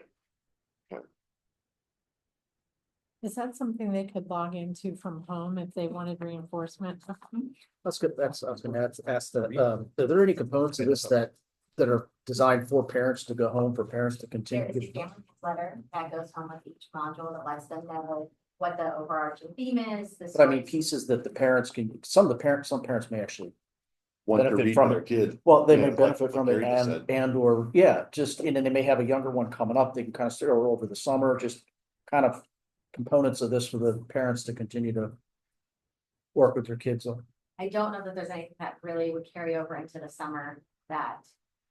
And I don't know how, how any of the licenses work that way. And I don't know if any, like I know, like some different things, like we had Epic at one point and that shut off at 3 o'clock. So I don't, I was just gonna say, is But that that's like something that company. could be added to Power School or something, that if a parent wanted to go through and reinforce that it'd be available to them, whether they use it or not, but it would be available, Right, leave Just a thought. leave modules open on either Power School Yeah, or Schoology or even something for like the that. summer, if they wanted to work on things. I mean, I know that they have, it's an app, and I know they have the option of having it either be like online active or like offline, and so they would have access to those stories if they wanted to reread them at home with their families. I just don't know how that works over summer. Right. Just Just- really just have to look at the license. Yeah, I mean, if we could consider that, yeah. Mhm. That's the other, because the kids over summer, our whole tech team is rolling the kids over into the next grade level, which then means they wouldn't be that kindergartner. Oh, and they okay. would have grades. Good point. More of handouts like for the teachers or the parents to continue to teach stuff. Nicole, besides the assessments that you talked about that would further delineate our data, do you have everything you need? Are there tools that you need that you don't have, or do the teachers have everything? So if they're able to get the renewal, which obviously is a key foundational piece, then I think really the only thing that's missing is that universal screener to help give us that knowledge to help really drive the rest of our instruction. Otherwise, the way that it's worked out is every teacher will have their own classroom set of decodables, which is really nice because then we don't run into an issue where I need the short A book, but you took the short A book and now I taught short A and I have to pull the short E book, like that's not going to work. So every teacher is going to have their own set, which is really nice because they can then either, if there's a group that needs to stay on it a little bit longer, they have that luxury, it's in their classroom. They don't have to worry about running anywhere to go get anything. And do the students have consumables as Yeah, well? so they have Worksheets where they're Yep. actually writing in a Yeah. workbook? Yeah. And it's something that we're providing, you don't have to copy. No. Okay. And that's something else the teachers are super excited about is there's a report. And everything they need is in there, the comprehension worksheets, the grammar worksheets, the phonics worksheets is all in one place, one location, and the kids can just take it out. And Well, fill it out. finally, education is going back to Yeah, I was where gonna it's, say, we only it's got going so back to the many years. fundamentals instead of Chicago math. So Okay. how does the iPad come part into of it. play with the elementary school? Like, Mike, I guess I'm asking, do we really need an iPad in elementary school, other than we're trying to teach them how to use it? I But don't- relied so heavily on that, So for HMH, if they're doing class craft for that formative assessment piece, what happens is their screen comes up to that locked question set, and the kids would answer it on their iPad, which then gives the teacher the real-time data. Yeah. But besides that, like, they don't need it for the class craft lesson, because that's what the teacher is displaying up to the class. But they would need that, like, we want that form of assessment piece, that's how they get Yeah, that. and it's so- the data. you're Yeah, saying it's the locked, data. which means they can't go anywhere else That's other right. than that That's page. it, when they're in the Okay. class craft and the teacher says, this is what we're doing today, and they tell them to pick up their iPad and they click on their HMH app, that's what's coming up. Okay, And that's what they have to click on, they can't go and click on anything else. that's my It's- question, can they log into any other app besides HMH? If they could, but if the teacher has it set for, I mean, that's classroom management, you're clicking on HMH, this is Okay. what we're doing. But they also, again, if they wanna listen to the story, you know, the teachers have that at the center that they could listen to it again.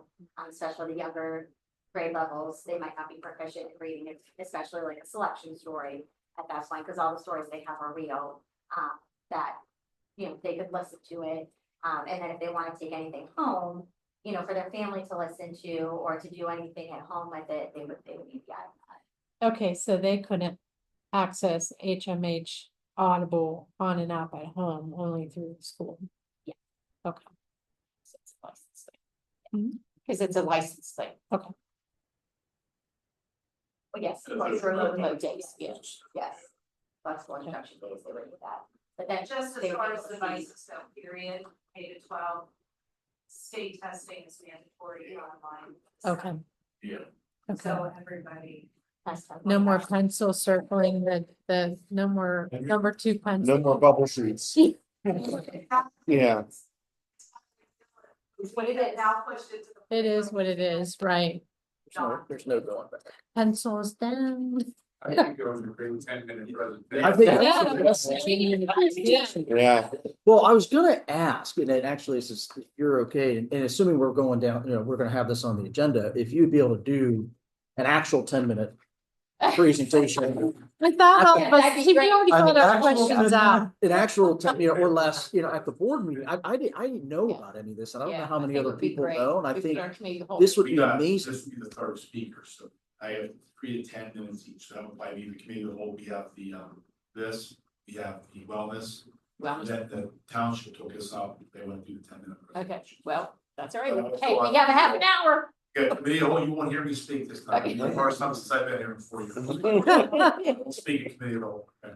Okay, so you've already asked Nicole to speak, or? No, I didn't, I we have a 10-minute slot left, so. Oh, we're able to- Nicole, if you don't mind, I think that would be great. Expect, like, Just show use this, that slide, use show that this, you did. yeah. Okay, do 10 minutes. But Yeah. you gotta, Yeah. you We gotta- promise we won't Yeah. ask questions will. since we already did. Yeah.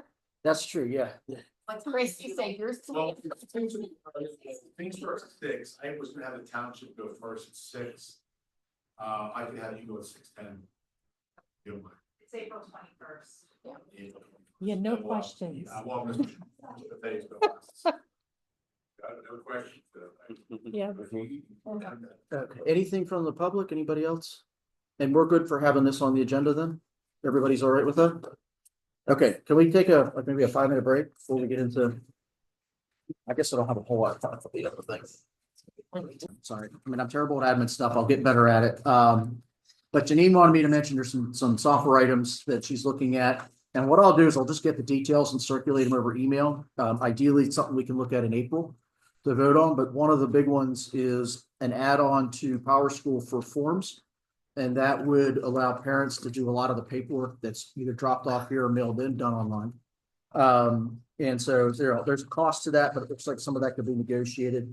So I'll circulate that and whatever else Janine sends to me, and we'll just circulate all that around so that we can have, you're prepared for a discussion maybe the next. We talked about that 2 years ago, about putting that online. Yeah, I've had a lot of parents say, you know, Yeah, it's just- especially the ones that are mobile, you know, that the parents, especially mom, you know, she's around. well, especially the ones that have no changes, Yeah, because we're sending all those cards home. We Yeah, did we- talk about that. My hope is that it grows. You know, we'll start out small. Mhm. And then, like, I told the fellow and, Maddie out there, I already have her reaching out to the building secretaries and building like a repository of what they send home at the start of the year.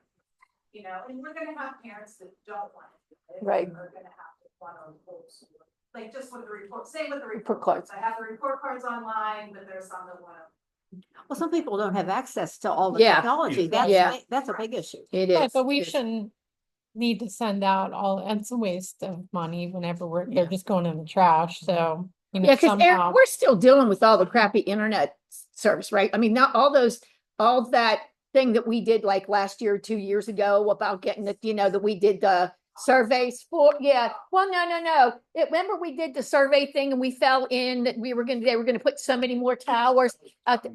Yeah, but none of that's happened yet, right? Didn't we do one location, I think, in our district?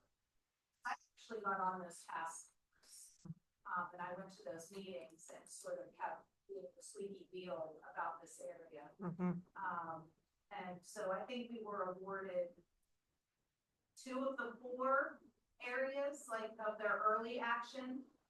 But I stopped, you know, after I got that far. Oh, yeah, you're like, that's good. Yeah. You got uninvited. The task force. we shut her up with 2, we're done with her. Another thing Janine mentioned was compiling a list of all the potential software that kids could access from within the building, and then having, like, getting that to the parents so they can see it along with the privacy policies. Probably a good idea. So, all right, I'll circulate all of that. All right, so curriculum selection. So given where we're at in this time frame here, I think what I'm going to do is just take this opportunity to plant some seeds with this, and we'll come back and revisit it. But the idea, the spirit here is, we had this great thing with this ad hoc committee in this science selection. We saw like originally the administration came up with 2 choices. The teachers picked the best of the 2 that they had. We voted it down. And then we had all the aftermath of that. But then it spurred this idea of this ad hoc committee where we went back to the administration and got 5 choices.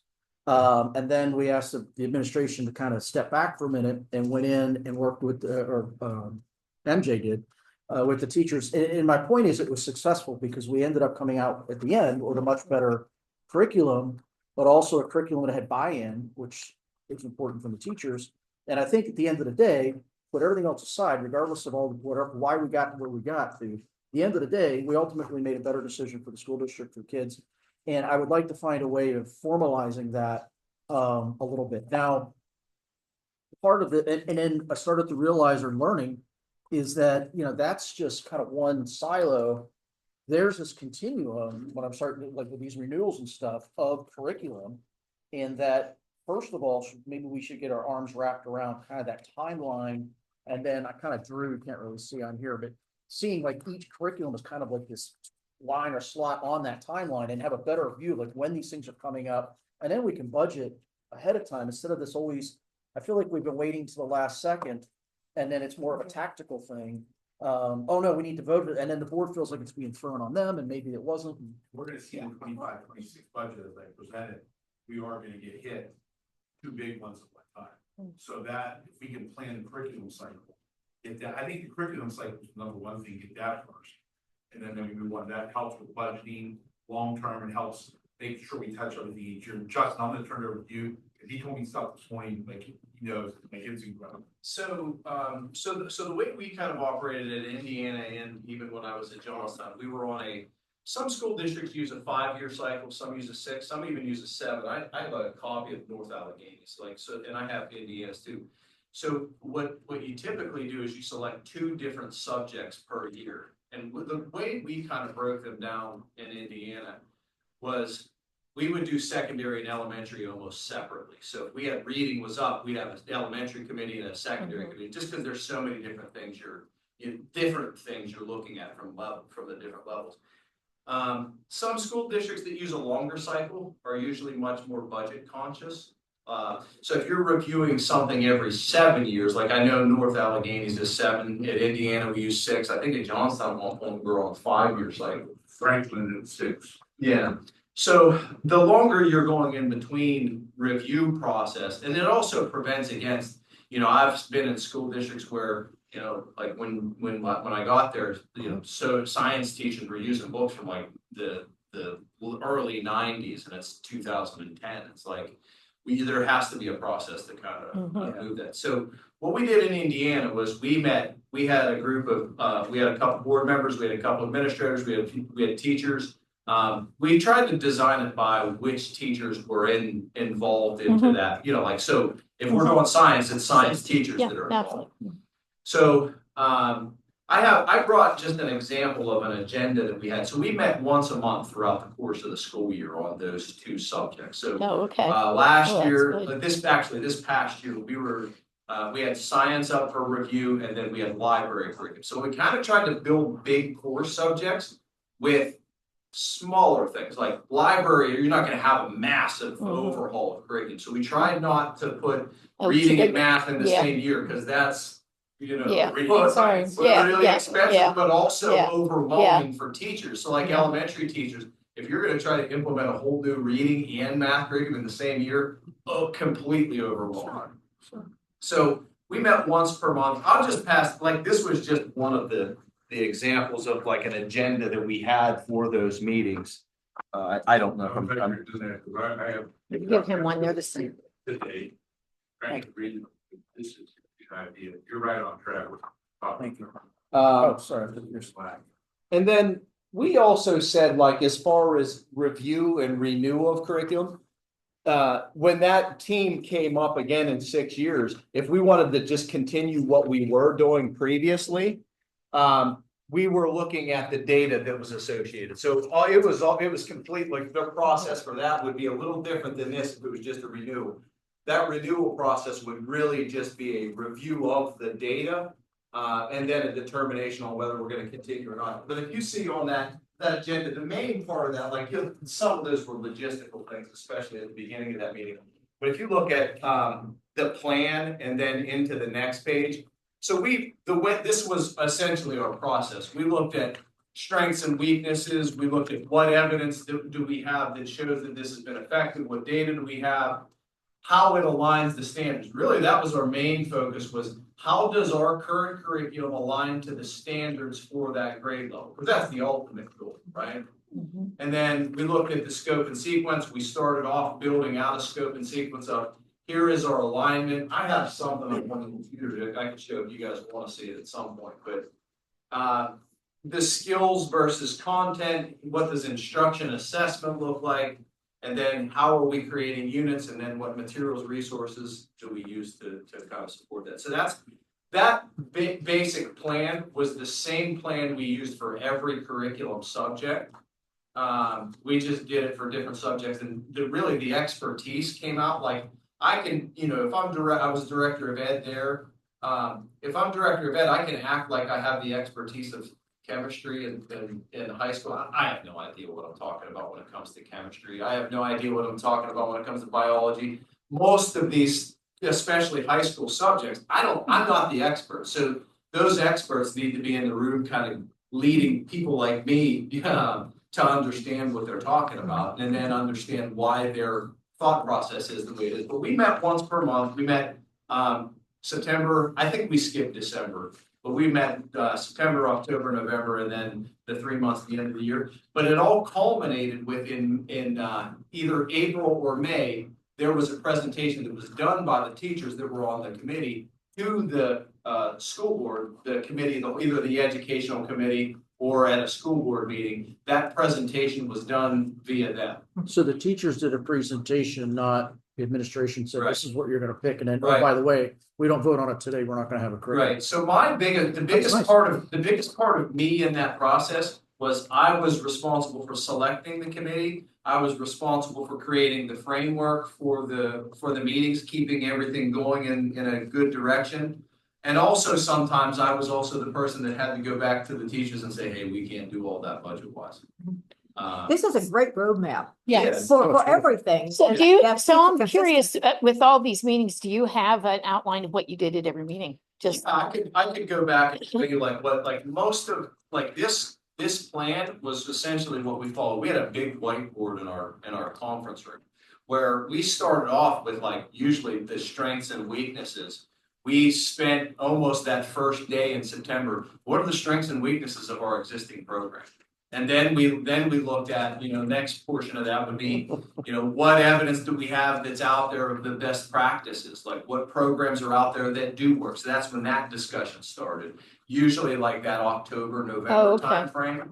And then we're looking at we were creating a scope and sequence of like from August through June, here's what that curriculum, here's the main topics that are going to be addressed, so that we don't overlap from kindergarten to first to second. And also the reason why we did that is because there's in some of these areas, like chemistry being one, there is not sometimes a book that you're going to use to be the end all be all curriculum. It might be that book, some supplemental materials, might be things that are selected by teachers that they've been doing for the past years that have been successful. So with this reading, it's nice and easy because it's like a package. That package pretty much takes care of all of our elementary reading curriculum. Whereas a lot of subjects, there are some teacher created things in there. There's some things that are just, so what did you do with this if you had to trash a curriculum and then you had to look for new stuff and pilot? We didn't really trash anything in the cycle. So if we would make adjustments throughout so in between cycle years, we had in our professional development days an hour and a half built into, I think 3 or 4 of them, where an hour and a half teachers alone solely worked on curriculum maintenance. We call it curriculum maintenance time, where they were looking at data to determine what programmatic changes do we need to make in between that cycle. Jen. Okay, I have a question. So it's actually a board question, and Justin and Dr. D. So, when you were working on that with the teachers, were you allowed to be in the room when they selected curriculum, or were you left out? Oh, yeah. Yeah.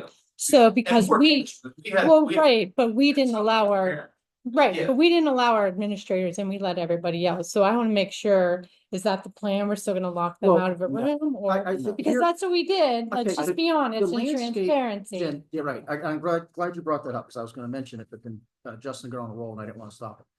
The landscape here has shifted dramatically. I don't care what the landscape is. They were administrators, and we should have had Okay, them as but part of it. there's a reason why they weren't.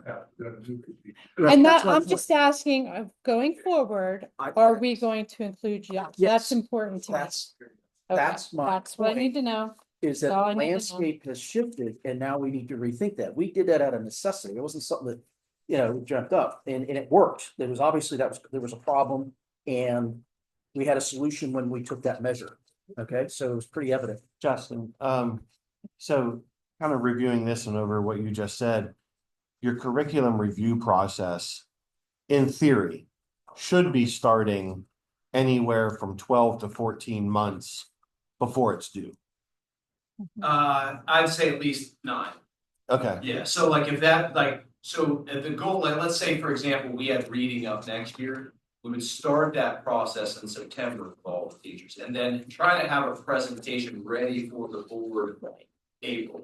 Was usually our timeline, because if you approve something in April, if something gets approved in April, that gives you multiple months over the summer to get materials and supplies, because that becomes an issue too. Of, like if you order too late, if we would say June is our target date, a lot of these manufacturers, they're not getting you material supplies for a couple months. So Right. it's better safe than sorry when it comes. Right, because we have to have the information in for Eric for the budget, Mhm. and then obviously whatever tweaks that needs before the June 30th deadline. Okay.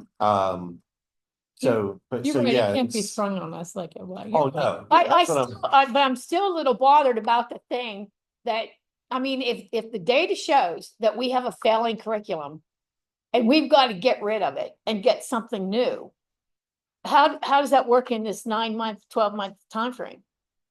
Especially if you're talking piloting.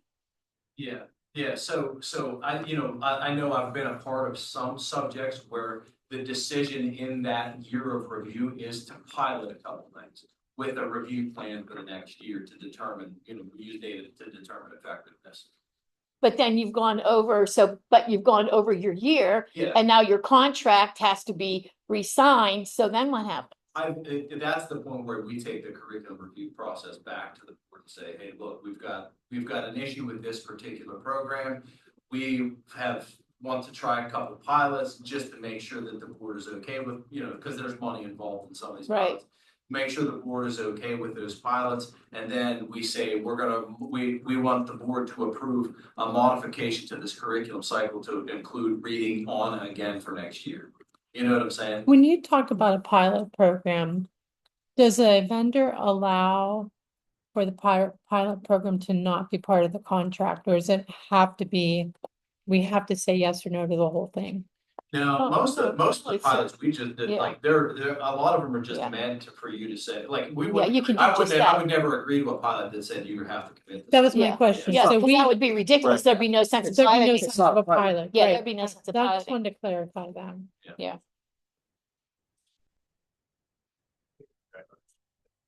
So your best schools will not only have a cycle, what he's talking about Indiana, with the same ones that I'm used to, but you would have all your different years, 25, 26, 27, 27, 28. So the board would have in front of them a chart of all those years with the disciplines lined up of what curriculum. And then there'd be a description underneath each one, research programs, college programs. You would know not only weeks ahead, you know a year ahead. And then the key is the total committee. And I know in the past there's some tough feelings for how they should work, but you have an opportunity now to put some things in place that are gonna give you a plan for 5 years out. It'll take a little time to get that in place. Probably pull out a chart similar to what I'm talking. That'll be the still thunder. You have an opportunity to do this and know years in advance, this year we're doing this discipline, this year we're doing this discipline, et cetera. So anyway, that's the. So you have best practices with continuity as well in this. And comprehensive committees that involve board members, administrators, teachers, and if you're doing chemistry, you might have the local chemist in town on that committee. If you're doing language, you might have, I mean, you connect the community and everyone here. That's the key. And if you're fortunate, you might you might start something this year. Right. And 5 years down the road, you start re-looking at I'll use a physics curriculum because that's my thing. And you bring in the people who are involved with physics and they say, there's nothing to change. This is Yeah, great. That's exactly right. So as long as the resource materials are still available by the vendor, you just renew your resource materials and that whole committee just says, perfect, send it to the board, we're done. Yep. And Like you then, said about the A lot, and probably then- 50% of them end up that way. and then unfortunately, as Cindy is suggesting, you might start something this year, 2 years down the road, the teachers go to their principals and go to Justin and say, this is a disaster. Yeah. We need to trash this. You got it. And then yes, you might be stuck in a third year where you are using your disaster while you reevaluate new things. But But if you do it correctly, very seldom you got it. right, yes. And if you have teachers involved in that select, like as that continues to move on, if teachers are the ones that are selecting those programs, I'd say 9 times out of 10, that's not gonna, it won't be an issue. Yeah. So what I passed around is, that's just a copy, and I know a lot of people looked at North Allegheny, but North Allegheny is a really high performer, and that's the process they use. I actually, I think that can be made a lot better, but just visually. But that's an idea of what the 12-hour meeting uses. It's just the curriculum, so I mean, like what year and all that. That's. And Eric, you probably know this question better, okay? Is there a difference in the yearly cycles for different curriculums? Like whenever you look at English, literature, arts, ELA stuff, are you looking at 3 to 4 years? Because things change more rapidly than you do, say, a curriculum for physics, because physics is going to, okay. I mean, do you go ahead and tell the physics teachers, hey, your curriculum renewal is 8 years? Or do you just say science in general, everybody gets a review every 5? Yeah, that's the way I'm used to doing it. Okay. Now that could be revised too. based Some on of the what- stuff was never like hardly changed, like you said. Yeah, Well, and usually what we would do, well, prior to September, like I would have teachers that would reach out to me and say things like, hey, we're good, we don't need to change anything, and I'd be like, no, good, like, if you guys are good, and the data's showing like things are going really well. Right. We're not touching it, Mhm. And if the teachers reach out and they say, hey, we don't need anything, and then that's great, because then there's no budget Right, needs. there's, yeah. Don't You fix have it to- if it ain't broke. Yeah, don't Yeah. fix it if it's not And broken. I like it where we budget, you don't have You a pass that to science them now back there, and a Steve. reading, which we're gonna have next year. We do it where you got They're a stepped. higher and a lower. Like Yep. that way they get a flat budget, because this year in the 25-26, it's a lot more increase than what was for 24-25. But I have a solution to that, and I will be bringing it when we do the budget, so. Figure it all out. You always have. But I don't wanna go solution into that, I don't there. wanna go into this again where it's a one-time cost, we did 2 big things, so there's a strategy I wanna go with Emery real quick, and then we'll present it as part of the overall budget. But I don't wanna run into this anymore, and that's why I think it's most important, to have that cycle Mhm. cohesive Yeah, for everything, but finances and everything, it has to be all. yeah, You always So want the you money. can plan back. for it instead of being yes, shocked. Yeah. yeah, yeah. Sorry. Okay. Probably. So that's kind of my point is that a lot of what we did with this ad hoc committee, or at least what I was originally thinking of trying to formalize, has become a little obsolete in light of 2 things. One, there's been a shift in landscape, so not obsolete in that, no, what it was phenomenal. I just don't know that we need to do exactly that next time, right? I think that there was a need to do something where we asked the administration to let us try this over here. Hopefully we could put these pieces back together where there isn't a need for that, right? There happened to be then. Hopefully there's not going to be in the future, meaning that part of it, we don't necessarily have to kill ourselves over. The other is, I think the other is to step back a bit and first approach and deal with this broader 5-year cycle plan. Because this is a selection process within that. So this to me feels almost tactical, where that's the bigger strategy. And so I'd like to almost shift focus, not today in this meeting, but towards that. But then, we can still talk about how in that new world of thinking of this as a 5-year plan from a budget perspective, from a continuity perspective, you're bringing up, if we're going to plan this stuff out 5 years, we're talking about, well, should English, should they be going along and then like kind of come off this cliff into, or this big speed bump and into middle school, right? So if we're going to plan this far out, can we start thinking continuity across everything? And then the data and assessment piece. And are there KPIs that we can have in the beginning to bang those up against on the other end? Like, meaning, like this, one of the things I really liked here on what you handed out under 5, it says, begin with the end in mind, right? Mhm. So it's like, why are we doing this? Mhm. And so while we're doing this, we want to be here at the other end of this. And now we're talking about ways of measuring that. And so we can put some KPIs maybe, and that helps us decide along the way, hey, is this working, not working? I think we want to maybe get into all that first. And then the selection part should become really easy. And a lot of those KPIs are going to be determined based upon, just having done this for a while, a lot of those KPIs are really going to be based upon that specific department. Like as an example, reading and math, if we would do something like that Acadian Screener, all of that's going to be based on that Acadian Screener. If you have, the keystone test and subject areas, their key KPIs are very clear. If you're doing library, then it's like, Mm. okay, this is a whole different set. So when we would start out with that, begin with the end in mind, that's where we had the discussion of what do we want to be the end result of our kids? When, this year is done, what do we want at every level to have been, what can we show for it? What data is involved? Library was always one of those ones where it was like that, that we were scratching heads for a long time. Yeah. To determine what, same thing with like art, music and some of the other, areas. We definitely found ways to measure that. It's just not gonna be, Yeah. I'm not gonna be able to show you a chart or a graph that shows, Yeah. Well, Joe, let me add this. You're all on common ground. You care about this district here, and you all want to move this district forward. So this is a wonderful opportunity, and you know what Ligonier has done over the years. And this is not reinventing the wheel. This is taking some of the best school districts with the best results and saying, look, we can do the same thing. We're not making major changes. We just put some systems in place so you can move this district to the next level. You have all the foundations there. I mean, you just saw with this young lady. I mean, you have the teachers and students in the community. We need some leadership to put these things in place. I totally agree. And I'm super excited about the opportunity we have over the next, I mentioned the last board, 6-12 months of what we can do now that, we're in this position for whatever reason, how we got here doesn't really matter at this point. It's where what are we going to do with it? I have to talk to my wife a little bit about. Yeah.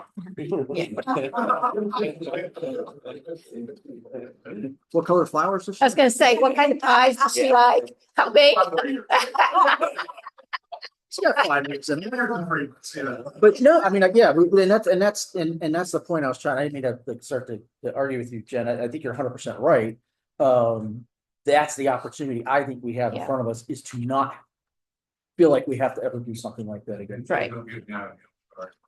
No, you're okay. That's just a really sore spot with me, so.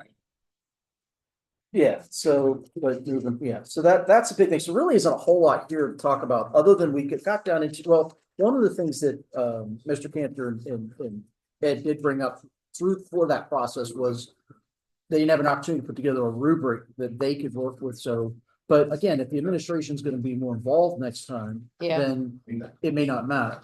So that's why I had that on there. Again, that's what I feel like a lot of what I put down here, not what you did, MJ, sorry, but what I put down here is a little obsolete. I think it needs to be rethought in the new light of this idea of a 5-year curriculum plan, or whatever it is, 5 to 7 years, as well as a new kind of world here in terms of administration.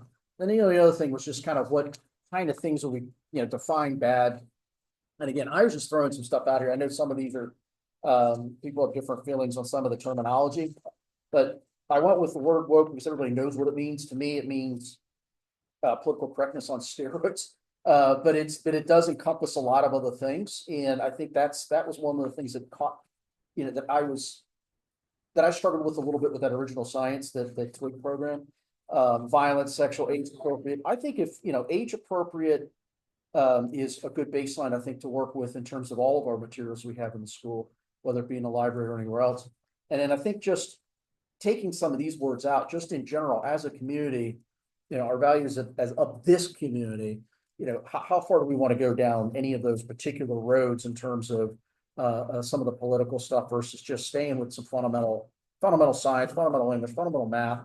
We don't need to tell kids if they eat a hamburger, they're going to destroy the planet. We could just talk about meat. We could talk about this. We could talk about that. And that's all where I was trying to go with that. I assumed everybody understood that, but I just want to make sure it's clear. I think, is this what we talked about in, because what I am working on, trying to do, which is a huge undertaking, is I am trying to rewrite policies 105, 107, 108, 109 into one great big curriculum package policy. Because when PSBA put it out, first they dealt with textbooks, they dealt curriculum, then it's the library, and then it's resources. Our guidelines and our, criteria, I think, should be the same for everything that we use. Whether it be, all of our educational resources that we use, whether it be in the library, whether it be a hard copy book, whether it be on, and some of that is already in our policy. So we will just kind of like connect it all together, because it's not exactly the same, but that's something that we're gonna try together, get together and we'll get together and get our ideas worked on that, how we want to do that, what we want to see. And I think some of the things that's a little bit, because, the community mentality is listed in there, just based, subjective community mentality. That's kind of a hard one, because unless you know the community, mentality, I'm not sure that's a pretty, open thing. So you need to be looking at those policies whenever you're thinking about this. Look at those policies, because a lot of them, like I said, I'm just going to kind of like merge those policies. The first step, the very first rough draft step is going to be merging them together, and then saying, okay, this fits, this doesn't fit, we need to tweak this, we need to put this in, all that kind of stuff. And I think, is that what you were going for Well, here? no, but I mean, as you mentioned, not real, but I mean, it's this sort of thing though, when you get into down in what I'm saying, defining bad, it's really hard to define some of the stuff at a policy level. It's like, It is. you know what you look, you can't just, you know what I mean? You know what it is when you see it, but you can't define it enough Mhm. to codify it into it, you know what I mean? Yeah. So in some of this stuff is the same, I mean, and so I don't know how you do it, to be honest. It's Well, not- there's actually some things in the policies that there's more descriptive phrases, and it actually, kind of like in the, like your definition of trauma, right? When you take that definition of trauma, it is more what the effects of that thing are. If we are looking to do the best for our children we can, then we want to keep our standards and our guidelines for our curriculum to something that's going to be for the total welfare of the child. And some of that is in policy, but I think Justin will do a really good job of helping us further, put that in good verbiage. Yeah, and I think too, coming back to the broader strategic plan in general, but also the curriculum is, where you start to set up some kind of guardrails where does some of this extraneous ideological things fit into our ultimate goal, right? Are they necessary? Exactly. We need to spend a lot of Which, time on Yeah, which if you remember, gender there was ideology when. one policy that came down from PSBA that was on the end of when we were there. And I had talked to Tim about it, and it was about what teachers, it had to do with that policy about what teachers are and aren't allowed to do with that 340 policy, I think what it was. You remember that one that Ed wanted to push through to that? And when we talked to Tim about it, it was like, well, this policy needs to be built from the handbooks, right? So I had Dawn print me a copy of all the handbooks so that I can get them together. And that's actually Justin and I are gonna have to get together on that, because we need then to build that policy from what we have written in our handbooks, go And from I've been thinking a lot about this, and I almost, I keep, I've always heard, in all of my past experiences, always, let's teach kids how to think, not what to think. right. Exactly. And I Yeah. think that's really our message, and I think the only way that you can prevent that is when we're selecting vendors, we're selecting through this process, we're meeting every month, we've got board members, we've got teachers, we've got people that are part of this committee. And when everyone's involved in that, when we're talking to those vendors, those are the questions that we're gonna ask. We wanna make sure that we're teaching kids how to think, not what to think. And Right. we wanna ensure from you, vendor, that Mhm. there's no agenda being pushed, there's no, Right. Whatever it is that, is the issue. I think we can take care of most of that through that selection process. That's a great way to frame it, because ideally we can come up with a way of getting there without having to use any of that terminology, Mhm. right? Right. Yeah, Well, and just because. Yeah. And that was my problem. Right. with Twig. It was Yeah. not provoking critical thought because you had one side, right or wrong, doesn't really Right. matter. Yeah. If it's one side to something, there's nothing to think about. Yeah. I want the kids to argue about it. So give them both sides, let the kids argue about it. That's how they're gonna learn. And I may not agree with both sides you have in there, but at least there's some debate, discussion. yeah. Putting one, taking everything down one side was the problem I had with it. It wasn't the side that was taken. Right. It was the fact it was just only one side. taking one Right. side. Yeah. So you're going to be doing an ad hoc committee, or are you having MJ do that?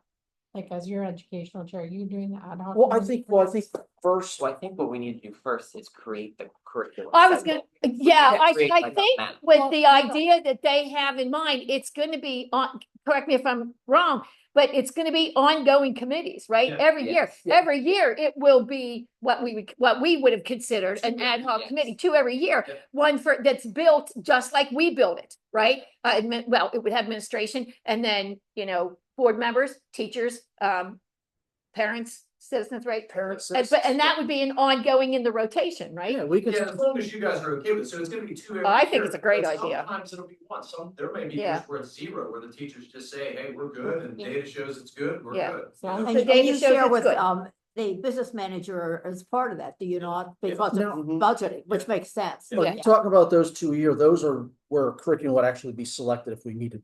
Yeah, Yeah, so I think you're right. I mean, I think first we start maybe within this committee or what have you is getting that bigger picture strategy together. And then spin up an ad hoc 2 times a year for the purpose of starting to review. And we do it a lot of in the spirit of what you did, but I don't think it has to be quite as harsh, but where I there's a still lot think of. you're missing the picture. Am I right? He's missing the picture. And this is gonna be something that Jason is gonna do, Right. that he's gonna This have is the gonna be an committees. ongoing He basis. is Yeah. choosing, Yeah. choosing who is gonna be on it, right? So your administrator who you're trusting these young men, which you should, create a cycle. Mhm, Superintendent should sit on every committee, mhm. but different people share, and then board members that are really in the curriculum should also be in that committee, right? And then Justin will present to you a document that says, here's the cycle, North Allegheny, like in every other school district, here's the group, and here is what the committee makeup would be. Right, and you do the same with policy. You would have a policy committee that would be wide ranging, that would be ongoing. You may not meet every month, but you meet as often as needed. And I think that you have them present that to you, but it's an ongoing thing. And So Dr. D, on that note, you're talking about creating a committee, you're suggesting that we don't have a committee set like we do now, but that people get added based on what you. Well, I think first of all, I don't know how often you have these, but you pretty much, when I talk to you individually, you pretty much have a video of the whole workshop, setting the agenda for the voting meeting. I mean, that's pretty much what's happening today. Right, we don't have that now. No, This is the no, first yeah. time.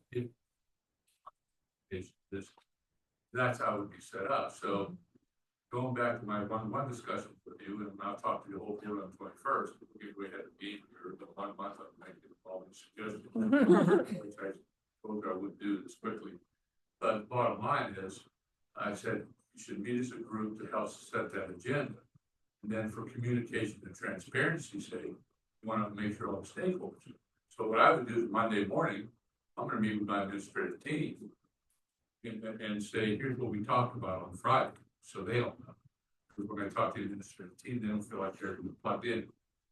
Then if you ever have a parent advisory group, 12 or 15 parents at lunchtime, I would meet with them and say, here's what we talked about, the board's gonna vote on April 21st on these things.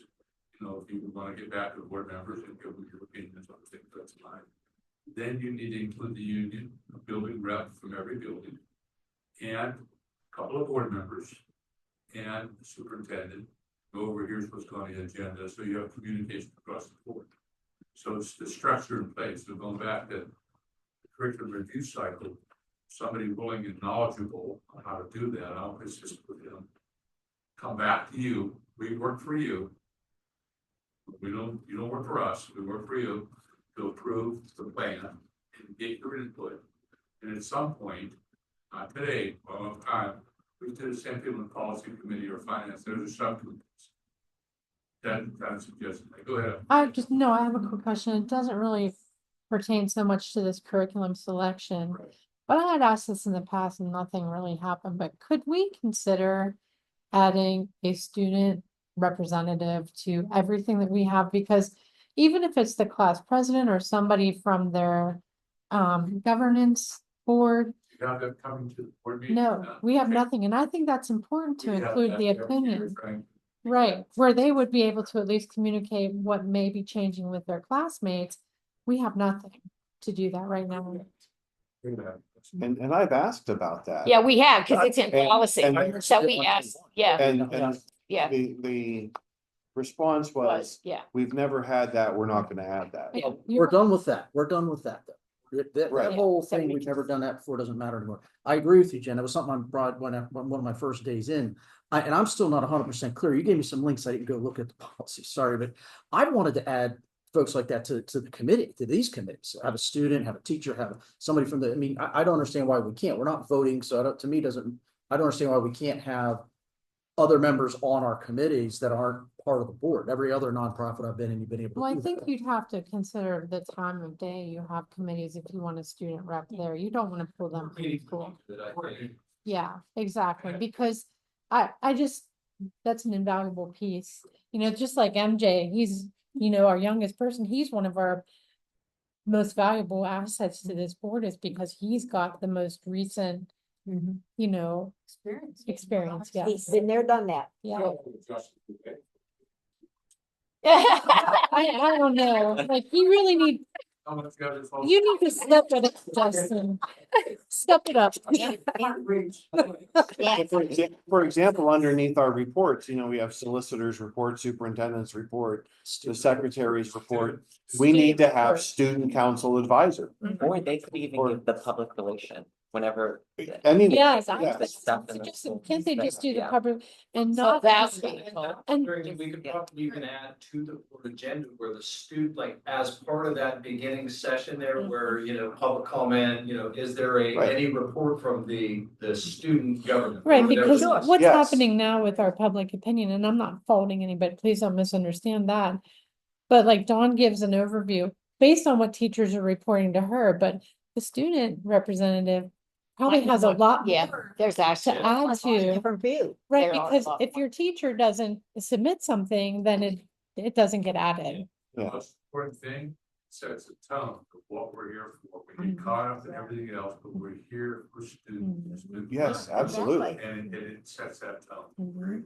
So- Yeah, we have a report from the Educator Association, from LVEA. We need to have one from the student government and student body as well. Need to do that. All right, so that's overall, is like what I put together here, to me, doesn't make sense to even look to deal with yet start with the overall plan. And then whatever, how that structure is, if it's an ad hoc that spins up every twice a year, or if that's an ongoing, or if it's a part of this committee, a new committee, we can figure that out. And the selection process, I think we can work out as we go through.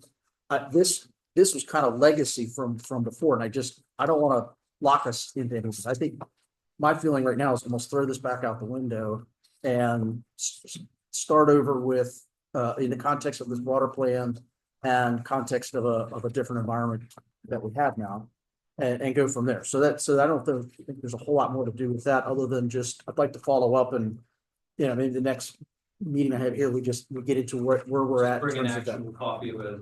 Yeah. A draft- Yeah. draft cycle Yeah, plan. exactly. And then put Yeah. that, if it's ready, then put it up for report. Yeah, and then- It's what May. And to Dr. D's point of folks being involved, whether I'm not sure exactly how you were talking about with the committees, but perhaps even somebody from a local college looking at, you know, what are these kids, at least the high school curriculum, what are they learning? EWCTC. Some of these kids need a decent amount of math to do some of the stuff over there, and people don't always associate that with those kinds of skills, but today you do. And so are we, you know, and not only the continuity across our buildings and our grade levels, but the community, and that ties into what we had before with the counselors and that whole program, that 3-3, what was it, a 3-3-9 program? Just To one, tie everything together. yeah, one quick question on the schedule of when we wouldn't do the two biggest curriculums like consecutively. No. We would No, split yeah. that up, right? Okay. Yeah. Because no, I was just gonna say, because we did science and now we're gonna be looking at math and we did the letters, like it's 3 big ones in a row. So could we split that up somehow? So it's not all at once Oh, at yeah, such a that's cost. part of the. I that's think part of the- right now, Jennifer, we are acting out of need. Right, I Right, agree. which is why we are being forced, because I mean, let's face it, did any of us realize that we didn't have, we didn't have curriculum? I didn't know, we went into that science ad hoc committee, and when we were at LV and we don't have anything, we just have, we have this many, but this book of standards, I was like, I'm sorry, I'm so sorry, I've been on the board 3.5 years and I did not. Yeah, I was just gonna say, I think what we're all experiencing are symptoms. Yeah. Symptoms of not Yeah. using data, symptoms Yeah. of not having a curriculum cycle. So we'll get through those symptoms and we'll correct the root and not, Right. hopefully, not have those symptoms. right, see, because you don't have your, like, MJ would probably know if if you have younger kids in the district, then you would have realized that, but it's Yeah, I hard, did. it's hard to change all that. Yeah. So it takes like a whole collaborative Mhm. mindset to change that. Even, about systems, even if Joe went solo for the most part, I just think they did a great job because it stimulated some great discussion. But those agendas need to be collaboratively with Joe, whoever sets it up, and Justin, Eric, and me. So are we covering everything? So it's some system in place. I think that maybe in the future, if we want to consider that. Yeah. I don't think any of you guys are awake at 2 o'clock in the morning. Yeah, really, I don't want to work Joe's hours. You You don't want to Thank you. work Well, Joe's. one of the things I talked to Janine about that I'd like to do, not now, but set up kind of a technology 101, because we have tools to collaborate where we don't always have to come together face to face in the building, right? We can, you get with Teams, you get chat, you get video conference, you get all kinds of Yeah, stuff. that we Teams is could. great. I mean, 2 o'clock in the morning, I could fire some stuff. You can come back, up, we can collaborate more as, versus having to come in here every time to meet. So. Be careful. It's an advertised meeting. We talk about No, I'm talking about Well, just coordinating stuff for you. That's right, yeah. Yeah. Talk about your meetings are taking place. Oh, yeah. Oh, no. These are different. I'm talking Yeah. about what you were saying, all the prep work that I should have done ahead of time to make sure everything was, I missed all kinds of things that supposed to be on here. Yeah, yeah, Yeah, and email is a terrible way to do that. yeah, I mean, it is. we have better options and they're easy to use and we have a bunch of Teams chat's great. we have licenses I for love it. it. Teams has a planner, it has a calendar, it's more than just a video conference tool. That we could take advantage of and we could do collaborate. I think Google Docs probably, it's not as good as Word in terms of the word processor, but Oh my goodness, he is now my hero. Not that he wasn't my hero before, but I'm telling you what is the best thing in the entire world. well, we Wonderful. need to be doing more of that. And so that's why I'd like to get these tools that we have together and get everybody onto the same page, Yeah, including makes Dawn. life fun.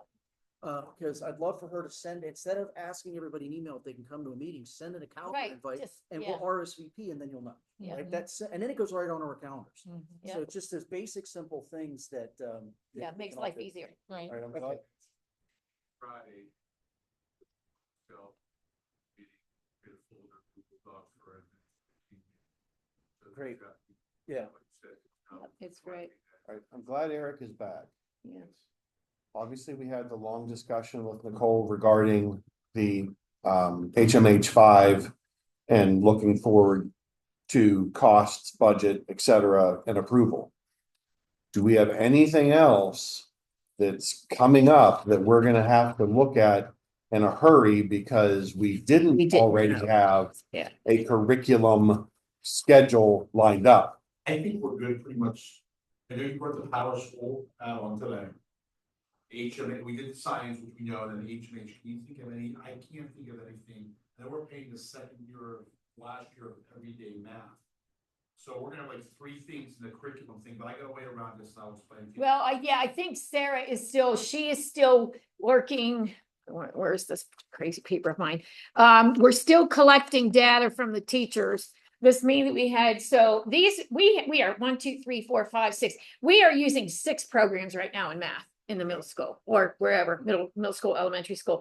Some of them are not being used at all, and none of them are greatly effective. That's the problem. None of them are greatly effective. So Sarah and I were in a Zoom meeting with, it was a wonderful Zoom meeting about how to teach math. Not by how we teach math, but how kids learn math. So there was, I think I talked to you about the price and all that, but they're real low level. It's a real low, but she is trying, that's why I need to get that extra information from you and Janine, so that she can look at it and say for next year, what the best fits are with, with the what they have that they're actually using. Because like I said, mid-school math, only that one teacher up there is using mid-school math, but now she's not even because she's not even allowed to make copies anymore. So we have to get this all together. So this would be the only other thing that but it's not huge. I mean, I think the one program that Sarah's looking at is $3,200 for a year. Okay, so on that note, you're using Teams with her, like communicating like that. Is there a way that we could all be on that so we all know? No, Justin started, which I don't even know what happened because I never actually got this. Remember whenever Sarah, when I got the emails from the teachers out at LVE for going to them directly instead, and then Brett's like, so correct me if I'm wrong here. This is what I'm thinking that you said, was that in everything that goes to like is it the teacher and a principal, and you are copied on it and Sarah is copied on it. So that the administration is aware of all discussion of what is going on. Can we not be part of that discussion? Well, yeah, and I think most of the time when Sarah and I have, because once we get something done, this is the thing of it. Everybody can't, all 9 of us can't be, and that's a whole lot of discussing. No, but going it would be nice to know. I didn't know we had 6 different programs. So you bring information, which Well, you were invited to this math meeting. Why didn't you come? The entire board was. I missed it. The entire board was Okay, invited I'll to be this honest math meeting. and slap in my face. I guess I'm trying to say though, it would not just math. I'm talking overall. It might shorten the length of some of our discussions when we actually meet if we all knew. Well, what was the Well, point? if we I missed use- it. My if we- fault. If we use the technology like I'm talking about, when a meeting goes out like that, it's the Teams meeting or a Zoom That's meeting, what I'm talking could be about. a link in there. And then Mhm. if we record these little sessions, Mhm. whoever doesn't have a chance, they can go back and watch it later. Excellent And that would suggestion. help socialize more of what we're doing, so people don't feel like we're doing things in silos. Right. And we have the basic technology to do that, Yeah. make all that easier for us. Yeah. That I want us to start. Wouldn't Justin be part of that math too as well, Sarah? Yeah, he wasn't. Were you here then when we had this math meeting? No, I don't think he was. Yeah, he wasn't in the capacity. Okay. Tim was still here. Gotcha. And she had been talking to Tim, and we invited Maria. We wanted Maria in this meeting, but the day that we had it, which Sarah basically, because my schedule is very, very tight. So the only time that I could be there around all their middle school schedule, Maria was doing the move up thing from 5th grade to 6th grade. And so, she didn't even pop in. She said she would pop in or out, but she was invited, and and I told Sarah, I said, I don't have to be there. I said, you all can do this. Who all was there? You were there. Was it just me and you and Josie For which one now? for this math meeting?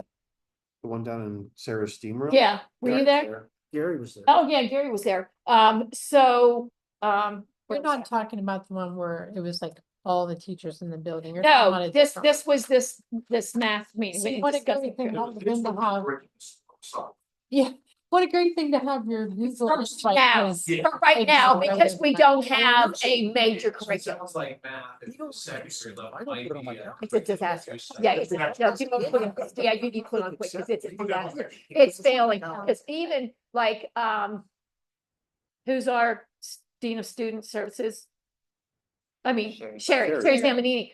She has been putting out $300 of her own money for the last, I don't know how many years, because there is a curriculum that she uses in her advanced whatever, or who she teaches. And she went to Paulina. Paulina wouldn't okay to pay for it. So Sherry's been buying it for herself. That's my question. Oh, well, I told her, I said, and I told all those teachers in that room, I said, never again.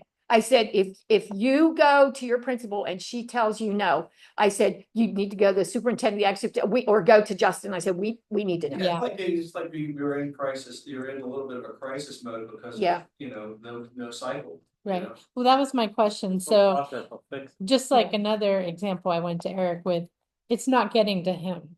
Whenever there's a request made and denied, it's not getting that far. And while I totally respect the administrators in each building, there has to be a little bit of oversight there, I think, because things get turned down that might not be. I think it's really great. One thing you brought up last meeting before the board meeting, before you got on stage about cuts and school budgets. I talked to all the buildings, the only one where there was cuts was the middle school. So It's not being, there was teacher request something. That was the only one that they said that was cut, because I asked each principal individually, and I'm sure that's one of the sharing. Well, yeah, and that's one of the whole, which you and I, that was one on my list that we didn't get to talk about was, and I understand the process about how the teacher money is allocated, they put their budget, but it's not working. It's whatever we're doing right now is not effective. The teachers aren't getting stuff, they're paying for their own stuff, and that should not automate. I So, think it's worked effective. well, I Well, don't. maybe it I is. don't- It's not I don't effective in the think middle so. school. I don't think so. Well, no, Because- LVE too, the teachers out there Yeah, were saying, because yeah. I was told that what they were getting told was, oh, it's not in my budget. Don't tell me that.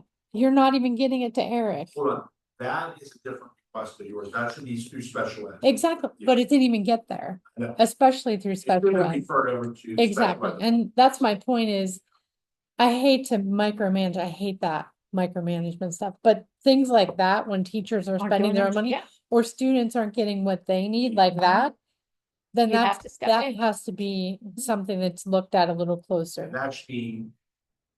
I will let the principals know that too, if there's a special ed request, it needs to go through, if it's not in the normal budget, it needs to go through the special.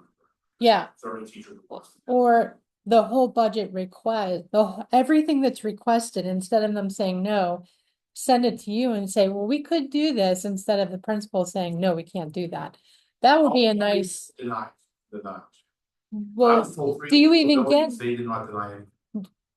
Yours is special ed, that's different, that's a different budget, they don't control the special ed. but they didn't even request. What's that, they didn't send it on to the graders. Right, okay, so that's Right. my point, like, so they put all the requests and even the ones that are denied? No, that needs to go to us, that needs to go through the special ed, right? No, I'm saying in general, you're saying you'll review the denials, I'll tell them, yeah. but who, so they'll send you They'll the send me denials? stuff. And you Okay, think that's, they're gonna send you that's everything my. that they I deny? trust they're running their building, they should. You need to go talk to Sarah, Mhm, and Sarah will give you a list of what's Mhm. been denied. mhm. Line request is off. So if we have our monthly meeting that's suggested, that Sarah will have a chance to tell us as administrators Mhm. once a month in a meeting. Right. That's good to know, because Yeah, look at two different no sets of numbers, teacher I should think is the ever point. have to pay out of pocket to supplement their classroom. I don't Yeah. care if it's crayons. Yeah. You know what I mean? Well, I mean, our art department down here has been screaming at me since I got on board. The art department at the high school has been screaming at me since I've gone on board that they do not have enough supplies. The kids that have to work that they have to take home and do, which that kind of, I'm not sure about that, but they're not allowed to take any of the instruments home, whether it be, the crayons or markers or whatever that they use, because they can't afford to lose any of them because they don't even have enough to go around. And as opposed to like weighing individual board members down with that. Right, My proposal that's- to those people would be, you hit your principal. If your principal said, no, you're still unhappy with that, hit the me or. And we superintendent. do, but where we're running into a problem is it stopped at the principal. Yeah, And I'm not trying to throw anyone under the bus, but no. They- Well, right, that's my point. They that- aren't going that- to, That person should go up. right, Like, but that's that chain, like, if Mhm. they hit their principal and the principal Yeah. said no, and they still disagree with it, then come. Somebody getting the key, they know, we need to put the principals, the teachers need to know they can do that. Well, Yeah, they need, and Well, they yeah. need to feel comfortable because, let's face it, up until we did the whole science at heart, nobody's communicating with anybody. Yeah, well, Because everybody's I running, mentioned nobody's. this to Justin, and we You guys had should this. have enough to deal with, that you don't have to be No. hit up with every single Yeah. issue, like. And I had honestly, this you guys spend conversation more with- time than most boards I've ever worked with on school board level stuff, so let us take care of Yep. Well, and that I'm was the glad thing, it's all- and I you do mentioned your this job. to Dr. D the other day, was that there was an atmosphere of, if I go to my principal and they say no, then I can't go any further. Yeah, because they were Because told I not will to. be, We're I gonna Out of will, the I will chain be, of hurt- I will Yeah. be somehow Reprimanded, reprimanded Yep. for it. because, yeah, Yeah. We'll Like, communicate that is a that. steal. wait, what? I don't think that was concept. You That think was it's a steal? concept. Yeah. Yeah, But now you can still when I'm here, sorry, because when I meet with the union, I want a building rep from every building. And I'm gonna communicate what you're saying, that if you're not happy with something you're requesting, you need to go to Justin. Yeah. And- and And they Chris, need to and feel- Christie, that's why there were so many teachers coming directly to To us, board members. yeah. because they were Yeah. afraid to Yeah. go to talk to the certain administration members. And they wouldn't even, they'd say, can you tell them we Yeah. need this, but don't say my name, don't say my Yeah. name. Right, and that's why, like you're saying, we're really involved, that's why, That's because why. that lack of Yeah. trust was there, Yeah. and so. That's one of the It makes things, complete sense. yeah, it's one of the climate changes we need to do, and it's getting It's there, good, but yeah.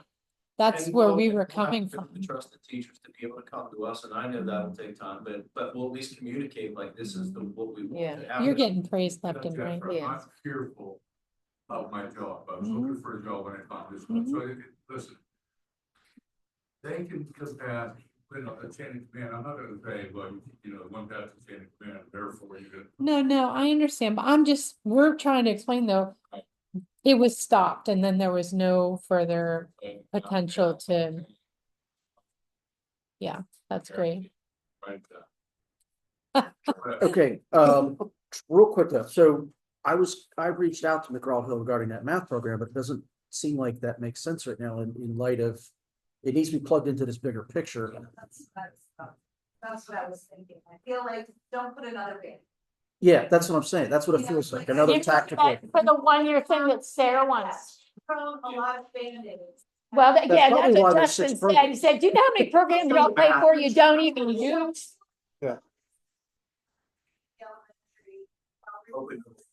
Have to look at math too with the. Yeah, I think it needs to be a part of the bigger plan. And then the last little note is that a number of times we talked about individual teachers having their own kind of thing that they're doing, their own system. Does that make sense or does it make sense to try to at least get our arms wrapped around that and make sure that's all in sync with We everything? talked about that the other day. And we don't have to About discuss, that. we don't have, I just want to throw it out there. We don't have to solve that right now. I just, that's what I feel like. Yeah. I don't want to. Well, yeah, I mean, you can't blame them whenever for the last how many ever years, they had no set curriculum. They were teaching by standards and they were told, here, I'll give you this half dozen goodies that you can use for each subject, but you basically do whatever you want to. Right. Right. That was just the mentality, right? Yeah. Well, So I what think. will happen though is you'll notice Engage as now, the and more it's gonna structure self-correct. we provide in the curriculum. Right. So here's structure and then here's autonomy, right? Yeah. So the more structure that we provide within a curriculum, teachers will start saying, well, I wish I had more autonomy to do whatever I want. But then when teachers are given the autonomy, they're gonna say, well, we need structure, we need structure. Yeah, So we there's gotta a find that balance one. out there. There's a Yes, there balance is. to that for sure. Yes, there Well, it may is. be worth looking because there may be some gems in there too. There may be some teachers, some will have like their own math thing and their own this or that. There may be some things that are valuable, but if they are valuable, then why are they down in this Share one with little place? everybody else. Share Yeah. it, share it or get rid of it, right? Yeah. One of the two. And And so, then we'll have times too where an individual teacher will say, well, I want this supplemental thing, and the other teachers in that department say, well, I don't really need it. Then it's like, well, the district's not gonna purchase that if only one Right, person. right. You see, Yeah. There's, Yeah. and you'll Right. see that as we go through this curriculum review process. There's a lot of those and that's why it takes once a month throughout the whole course of a year to get through it. okay, well, we adjourned at 12 noon. Thank you. Let me say this. Before anything else comes up. Let me say Hey, this. Sorry, there's supposed to be public comment. Yes, go ahead. I'm sorry. Yes, ma'am.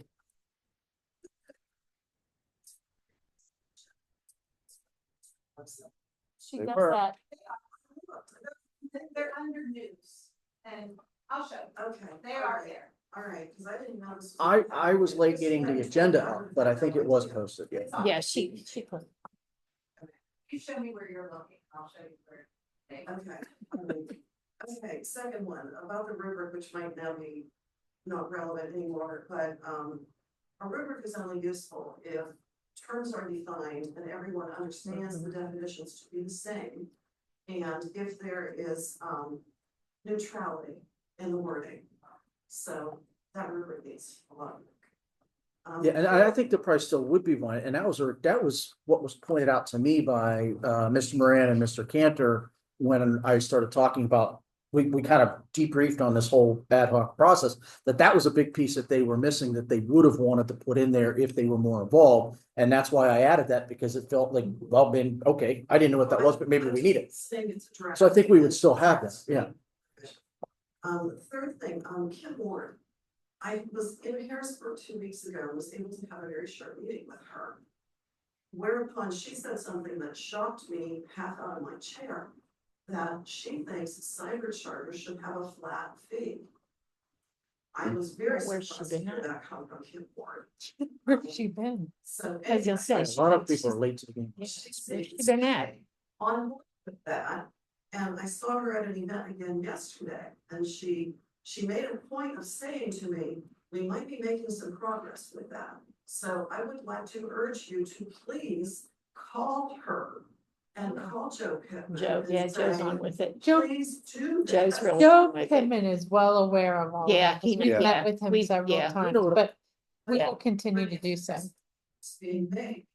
The Auditor General has published some things Mhm. showing What I suspect is happening, use of spending. Right. Absolutely. what I That suspect, came up a couple times with money, so here I am on my cyber. yeah, no, I agree with you 100%. What I suspect is happening is they're falling under some political pressure finally, because it's being exposed how much money these cyber schools are making for Yeah. not, and they don't have any of the bricks and mortar costs or anything.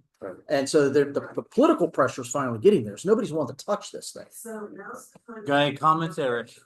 Yeah. Oh, that's why taking the 100 million away from the actual, what they funded last year, the reimbursement, that really, I mean, at least they made a little bit of a dent last year. Right. Yeah, yeah, but this year, yeah, $1,000. yeah, This $80,000 would play a bigger impact if it was a flat fee. That's Yeah. bigger. yep. Oh, I absolutely. have one thing to say. Leadership is important, and when we install the leadership techniques that are happening right now, a lot of these things that we're talking about will self-correct. Mhm. Yep. That's all I can Right. say. The new business as usual will be different and be better. Any other comments? I'm sorry, I forgot about you. And Christie? I can just say that there's been a couple things said today.